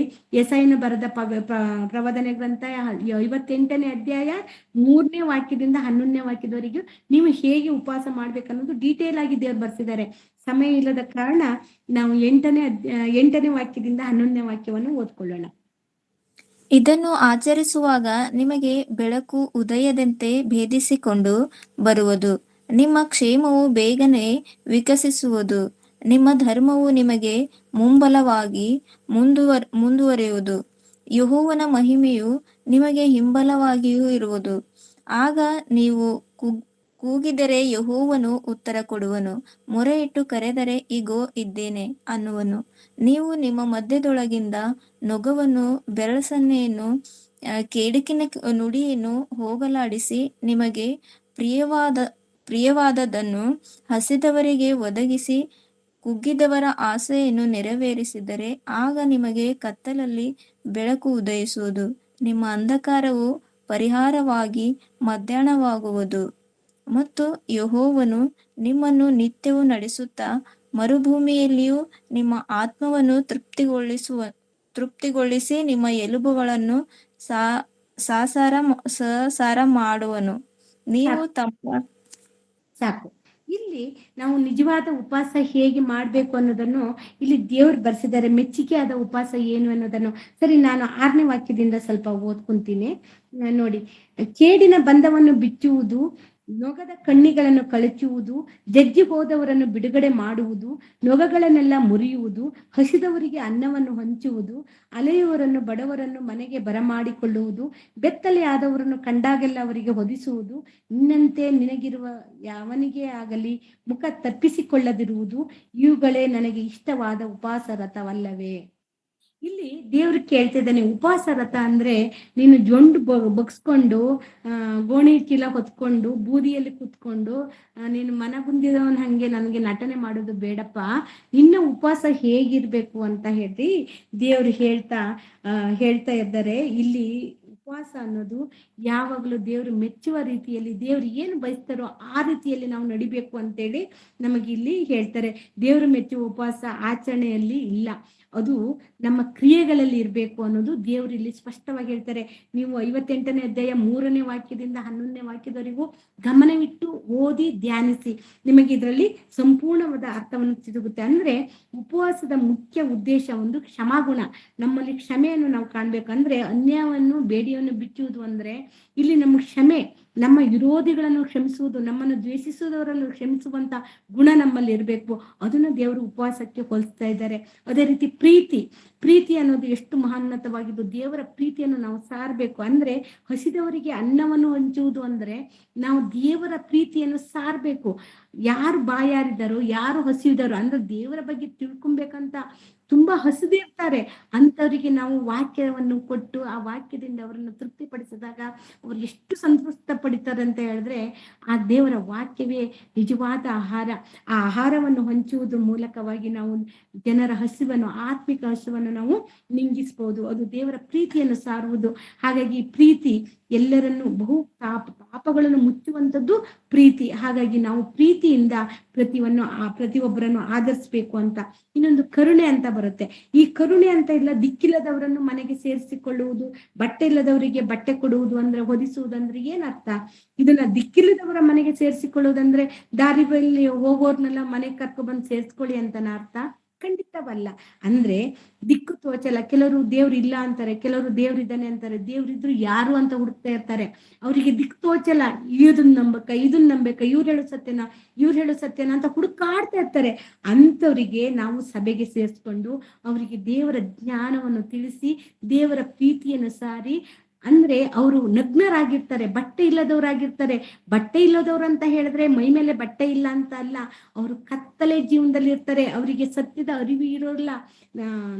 ಈ ಲೋಕಾನುಸಾರವಾಗಿ ಜೀವಿಸ್ತಾ ಇರ್ತಾರೆ. ಬೆತ್ತಲೆ ಅಂತ ಹೇಳಿದ್ರೆ ಬಟ್ಟಂಬೈಲಾಗಿರ್ತಾರೆ. ಅವರ ಜೀವನ ಸರಿ ಇರೋಲ್ಲ. ಅಂತ ಸಮಯದಲ್ಲಿ ಬಟ್ಟೆಯನ್ನು ಹೊದಿಸುವುದು ಅಂದ್ರೆ ನಾವು ಹೇಳ್ತೀವಿ ಪರಿಶುದ್ಧ ವಸ್ತ್ರದಿಂದ, ವಾಕ್ಯ ಎಂಬ ವಸ್ತ್ರದಿಂದ ಅವರನ್ನು ಕವರ್ ಮಾಡಬೇಕು. ಅಂದ್ರೆ ವಾಕ್ಯವನ್ನು ಹೇಳಿ ಅವರಿಗೆ ನಾವು ಬೋಧಿಸಿ ಅವರನ್ನು ಸಮಾಧಾನ ಮಾಡಿ ಅವರನ್ನು ಪರಿಶುದ್ಧ ಜೀವನಕ್ಕೆ ತಕೊಂಡ್ಬರೋದಿದೆಯಲ್ಲ, ಅದೇ ಅವರಿಗೆ ಬಟ್ಟೆಯನ್ನು ಹೊದಿಸುವುದು. ಅಂದ್ರೆ ಪರಿಶುದ್ಧ ವಸ್ತ್ರವನ್ನು ಹೊದಿಸುವುದು ಅಂತ ಅರ್ಥ. ಇಂಥ ಒಂದು ಉಪವಾಸವನ್ನು ದೇವರು ಮೆಚ್ಚುತ್ತಾನೆ. ಇದು ನಿಜವಾದ ಉಪವಾಸ. ನಾವು ಮಾಡಬೇಕಾದ ಉಪವಾಸ ಇದು 40 ದಿನದ ಲೆಂಟ್ ಉಪವಾಸ ಅಲ್ಲ. ಬುಧವಾರದಿಂದ ಸ್ಟಾರ್ಟ್ ಆಗುವಂತ ಉಪವಾಸ ಅಲ್ಲ. ದೇವರು ಮೆಚ್ಚುವಂತ ಉಪವಾಸ ನಾವು ಈ ರೀತಿಯಾಗಿ ಪ್ರೀತಿ, ಕ್ಷಮೆ, ಕರುಣೆ, ದಯೆ, ದೀರ್ಘಶಾಂತಿ ಇವನ್ನೆಲ್ಲ ಏನು ಆತ್ಮಿಕ ಫಲಗಳನ್ನು ನಮ್ಮಲ್ಲಿ ನಾವು ಫಸ್ಟ್ ದೇವರಿಂದ ನಾವು ಪಡೆದುಕೊಂಡು ಇತರಿಗೆ ಅದನ್ನು ಹಂಚುತ್ತಾ ದೇವರ ಪ್ರೀತಿಯನ್ನು ಸಾರೋದಿದೆಯಲ್ಲ, ಅದು ನಿಜವಾದ ಉಪವಾಸ. ಇವತ್ತಿನ ಎಷ್ಟೋ ಸಭೆಯಲ್ಲಿ ಇದನ್ನು ಮಾಡ್ತಾ ಇದ್ದಾರೆ. ನಾವು ಧನ್ಯರು, ಯಾಕಂದ್ರೆ ನಮಗೆ ಅಂತ ಸಭೆಗಳು ಸಿಕ್ಕಿದೆ. ನಿಜವಾದ ಉಪವಾಸದ ಅರ್ಥವನ್ನು ತಿಳಿದುಕೊಳ್ಳೋಕೆ ನಮಗೆ ದೇವರು ಒಂದು ಅವಕಾಶ ಕೊಟ್ಟಿದ್ದಾರೆ. ಅದಕ್ಕಾಗಿ ಸ್ತೋತ್ರ ಮಾಡ್ತಾ, ಉಪವಾಸ ಅಂದ್ರೆ ಬರೀ ಆಹಾರವನ್ನು ಬಿಡುವಂಥದ್ದಲ್ಲ, ಅಥವಾ ಕಣ್ಣಿಗೆ ಕಾಣುವಂತೆ ನಾವು ನಟಿಸುವುದು ಅಲ್ಲ. ನಾವು ದೇವರೊಂದಿಗೆ ಸದಾ ಕಾಲ ನಡೆಯುವಂಥದ್ದು ಉಪವಾಸದ ಅರ್ಥ ಆಗಿದೆ. 1 ಪೇತ್ರ 1:15 ಹೇಳಿದರೆ, ದೇವರು ಕರೆದಾತನು ಹೇಗೋ ಹಾಗೆ ನಾವು ಎಲ್ಲಾ ನಡವಳಿಕೆಯಲ್ಲಿ ಪರಿಶುದ್ಧರಾಗಿರ್ಬೇಕು. 1 ಪೇತ್ರ 1:15 ಈ ವಾಕ್ಯವನ್ನು ನೆನಪು ಮಾಡಿಕೊಳ್ಳಿ. ಎಲ್ಲಾ ನಡತೆಯಲ್ಲಿಯೂ ನಾವು ಪರಿಶುದ್ಧರಾಗಿ ನಡಿಕೊಳ್ಳೋದೇ ಇಲ್ಲಿ ಉಪವಾಸ ಅಂತ ಹೇಳಿ ನಾವು ಸ್ಪಷ್ಟವಾಗಿ ತಿಳ್ಕೊಬೇಕು. ಹಾಗಾಗಿ ಈ ಪಾಠವನ್ನು ದೇವರು ನಮ್ಗೆ ಅರ್ಥವಾಗಿದೆ ಅನ್ಕೊಂತೀನಿ, ದೇವರು ಅರ್ಥ ಮಾಡ್ಸಿದಾನೆ ಅನ್ಕೊಂತೀನಿ. ಈ ಯಾಸ್ ವೆಡ್ನೆಸ್ಡೇ ಆಗಿರ್ಬೋದು, ಪಾಮ್ ಸಂಡೇ ಆಗಿರ್ಬೋದು, ಇವೆಲ್ಲ ಬರೀ ನಮ್ಮ ವೈಭವಸನ್ನ ಹಾಡೋದು ಇವೆಲ್ಲ ಒಂದು ಆಚರಣೆಗಳು ಅಷ್ಟೇ, ಮನುಷ್ಯ ಕಲ್ಪಿತ ಆಚರಣೆಗಳು ವಿನಃ ಇದು ಯಾವುದು ಒಂದು ದೇವರು ಕೊಟ್ಟ ಶಾಶ್ವತವಾದ ಆಜ್ಞೆ ಅಲ್ಲ. ದೇವರು ಕೊಟ್ಟಿದ್ದನ್ನು ನಾವು ಮಾಡೋಣ, ದೇವರಿಗೆ ಇಷ್ಟವಾಗೋ ರೀತಿಯಿಂದ ಬದುಕೋಣ, ದೇವರನ್ನು ಮೆಚ್ಚಿಸೋಣ ಅನ್ನುತ್ತಾ ಸಮಯ ತಡವಾದ್ದಕ್ಕಾಗಿ ನಿಮ್ಮಲ್ಲಿ ಕ್ಷಮೆ ಕೇಳುತ್ತಾ, ಈ ವಾಕ್ಯಗಳ ಮೂಲಕವಾಗಿ ಈ ಸಂದೇಶದ ಮೂಲಕ ದೇವರು ನಿಮ್ಮನ್ನು ನನ್ನನ್ನು ಬಲಪಡಿಸಲಿ, ಆಶ್ವಾಸಲಿ ಅಂತ ಹೇಳುತ್ತಾ ಚಿಕ್ಕ ಪ್ರಾರ್ಥನೆ ಮಾಡಿ ಮುಗಿಸ್ತೇನೆ. ಕಣ್ಮುಚ್ಚಿ ಪ್ರಾರ್ಥಿಸೋಣ. ನಮ್ಮನ್ನು ಬಹಳವಾಗಿ ಪ್ರೀತಿಸುವ ಪರಲೋಕದಲ್ಲಿರುವ ತಂದೆಯಾದ ದೇವರೇ, ನಿನ್ನ ಮಹನ್ನತವಾದ ನಾಮಕ್ಕೆ ಸ್ತೋತ್ರವಾಗಲಿ ಕರ್ತನೆ. ಇಲ್ಲಿವರೆಗೆ ನೀನು ಕೊಟ್ಟಂತ ಜ್ಞಾನದಿಂದ ಅಲ್ಪ ಜ್ಞಾನವನ್ನು ಬಲಹೀನಲಾದ ಯಾವುದಕ್ಕೂ ಯೋಗ್ಯತೆ ಇಲ್ಲದ ನನ್ನಿಂದ ಅನೇಕ ಮಾತುಗಳನ್ನು ನೀವು ಮಾತನಾಡಿಸಲು ಕೃಪೆ ಕೊಟ್ಟಿದ್ದಕ್ಕಾಗಿ ನಿಮಗೆ ಸ್ತೋತ್ರ ಹೇಳುತ್ತಾ ತಗ್ಗಿಸಿಕೊಳ್ಳುತ್ತೇನೆ ತಂದೆ. ನಿನ್ನ ನಾಮ ಒಂದೇ, ಇದರಿಂದ ಮಹಿಮೆ ಹೊಂದಲಿ.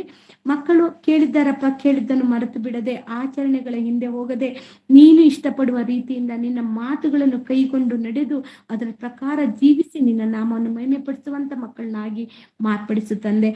ತಂದೆ, ಮನಸ್ಸಿನಲ್ಲಿರುವಂತ ಗೊಂದಲಗಳನ್ನು ಬಗೆಹರಿಸಿದ್ದೀಯ ಎಂದು ನಾನು ನಂಬಿದ್ದೇನೆ, ಅದಕ್ಕಾಗಿ ಸ್ತೋತ್ರ. ನಿಜವಾದ ಉಪವಾಸವನ್ನು ಹೇಗೆ ಮಾಡಬೇಕೆಂದು ನೀನು ತಿಳಿಸಿದ್ದಕ್ಕಾಗಿ ಸ್ತೋತ್ರ ಕರ್ತನೆ. ಇನ್ನೂ ಹೆಚ್ಚಾದ ಆತ್ಮದ ಜ್ಞಾನದೊಂದಿಗೆ ಪ್ರತಿಯೊಬ್ಬರನ್ನು ನಡೆಸು. ಅದೇ ರೀತಿಯಾಗಿ ವಿಶೇಷವಾಗಿ ರಾಮಣ್ಣವರನ್ನು ಕರ್ತನೆ ನಿನ್ನ ಹಸ್ತಕ್ಕೆ ಒಪ್ಪಿಸುತ್ತಿದ್ದೇನೆ. ನಮ್ಮನ್ನು ಆತ್ಮಕ್ಕೆ ತಂದೆಯಾದ ರಾಮಣ್ಣನವರು ನಮ್ಮನ್ನು ಆತ್ಮಿಕ ಜೀವನದಲ್ಲಿ ದಿನ ದಿನ ಬೆಳೆಯಲು ನಮಗೆ ಕೃಪೆ ಕೊಟ್ಟಿದ್ದಕ್ಕಾಗಿ ಸ್ತೋತ್ರ ಮಾಡುತ್ತಾ, ಅವರನ್ನು, ಅವರ ಕುಟುಂಬವನ್ನು, ಅವರ ಸೇವಾ ಪರಿಚರ್ಯವನ್ನು ಎಲ್ಲವನ್ನು, ಅವರ ಅಗತ್ಯತೆಗಳನ್ನು ನೆನೆಸಿಕೊಂಡು ಆಶ್ರಯಿಸು. ಅದೇ ರೀತಿಯಾಗಿ ಪ್ರತಿನಿತ್ಯವೂ ನಮಗೆ ವಾಕ್ಯ ಸಂದೇಶವನ್ನು ಕೊಟ್ಟು ನಮ್ಮನ್ನು ಆತ್ಮಿಕವಾಗಿ ಬಲಗೊಳಿಸುವ ಎಲ್ಲ ನನ್ನ ಸಹೋದರ ಸಹೋದರಿಯರನ್ನು ನೆನಪು ಮಾಡಿಕೊಳ್ಳುತ್ತೇನೆ ತಂದೆಯೇ. ಪ್ರತಿ ಒಬ್ಬರನ್ನು ಕನಿಕರಿಸು, ಅವರ ಅಗತ್ಯತೆಗಳನ್ನು, ಅವರ ಅನಿವಾರ್ಯತೆಗಳನ್ನು ಪೂರೈಸಿ ಅವರನ್ನು ಆಶೀರ್ವದಿಸು, ಇನ್ನಷ್ಟು ಆತ್ಮಿಕವಾಗಿ ಬೆಳೆಸು. ಅದೇ ರೀತಿಯಾಗಿ ಪ್ರತಿನಿತ್ಯವೂ ನಿನ್ನ ಸನ್ನಿಧಾನದಲ್ಲಿ ಕುಳಿತು ವಾಕ್ಯ ಸಂದೇಶವನ್ನು ಕೇಳಿ ನಮ್ಮನ್ನು ನಾವು ಭಕ್ತಿಯ ಜೀವನದಲ್ಲಿ ಅಭಿವೃದ್ಧಿ ಪಡಿಸಿಕೊಳ್ಳಬೇಕೆಂಬ ಹಮ್ಮಲದಿಂದ ಮಾನಸಾಂತರ ಹೊಂದು ನಿನಗೆ ನಾವು ಶರಣಾಗಬೇಕು, ನಿನ್ನ ಮಗನ ಸಾರೂಪ್ಯಕ್ಕೆ ನಾವು ಬದಲಾಗಬೇಕೆಂದು ಆತುರದಿಂದ ಹುಡುಕಿ ಬರುವಂತ ನಿನ್ನ ಮಕ್ಕಳು ಗೂಗಲ್ ಮೀಟ್ ನಲ್ಲಿ ಸೇರುವ ಪ್ರತಿ ಒಬ್ಬೊಬ್ಬರ ಜೀವಿತಕ್ಕಾಗಿ ನಾನು ಪ್ರಾರ್ಥಿಸುತ್ತೇನೆ ಕರ್ತನೆ. ಪ್ರತಿ ಒಬ್ಬರನ್ನು ಹೆಸರೆಸರಿಂದ ಆಶೀರ್ವದಿಸು, ಬಲಗೊಳಿಸು, ಅಗತ್ಯತೆಗಳನ್ನು ಪೂರೈಸು ಕರ್ತನೆ. ಅವರ ಅನಿವಾರ್ಯತೆಗಳ ಜೊತೆಗೆ ಸ್ಪಂದಿಸು ಕರ್ತನೆ. ಅವರು ಪ್ರಾರ್ಥಿಸುವಾಗ ನೀನು ಮುಖ ತಿರುಗಿಸಿಕೊಳ್ಳದೆ ಅವರ ಜೊತೆಗೆ ಮಾತನಾಡು ತಂದೆಯೇ. ಪ್ರತಿ ಒಬ್ಬರನ್ನು ಆಶೀರ್ವದಿಸು, ಕರುಣಿಸು ಕರ್ತನೆ. ಅದೇ ರೀತಿಯಾಗಿ ಕರ್ತನೆ, ನಮ್ಮ ಸಭೆಯಲ್ಲಿ ಗೂಗಲ್ ಮೀಟ್ ನಲ್ಲಿ ಕರ್ತನೆ ನಾಗವೇಣಿ ಸಿಸ್ಟರ್ ಇದ್ದಾರೆ, ಅವರ ಕುಟುಂಬಕ್ಕಾಗಿ ಪ್ರಾರ್ಥಿಸುತ್ತೇನೆ. ನೊಂದಿರುವ ತಾಯಿ ಕರ್ತನೆ, ಅವರ ಕುಟುಂಬದ ಸದಸ್ಯರು ಕರ್ತನೆ, ಯವನಸ್ಥ ಮಗನನ್ನು ಕಳೆದುಕೊಂಡು ಬಾಧೆಯಲ್ಲಿದ್ದಾರಪ್ಪ, ಅವರನ್ನು ನೀನು ಸಂಧಿಸು ಕರ್ತನೆ. ನಿನ್ನ ಆಧರಣೆ, ನೀನೊಬ್ಬನೇ ಆಧರಣೆ ಕರ್ತನಾಗಿದ್ದೀಯ ಕರ್ತನೆ, ನೀನೊಬ್ಬನೇ ಆಧರಣೆಗೊಳಿಸಲು ಸಾಧ್ಯ ಕರ್ತನೆ. ಪ್ರತಿ ಮಕ್ಕಳನ್ನು ಆಶೀರ್ವದಿಸು, ಅವರ ಕುಟುಂಬವನ್ನು ರಕ್ಷಿಸು, ಸಮಾಧಾನವನ್ನು ಕರುಣಿಸು ಕರ್ತನೆ. ಅದೇ ರೀತಿ ಉಷಾ ಸಿಸ್ಟರ್ ಕೊಯತ್ನಲ್ಲಿ ಕೆಲಸ ಮಾಡ್ತಿರುವಂತ ಉಷಾ ಸಿಸ್ಟರಿಗಾಗಿ ನೆನಪು ಮಾಡಿಕೊಳ್ತೇನಪ್ಪ.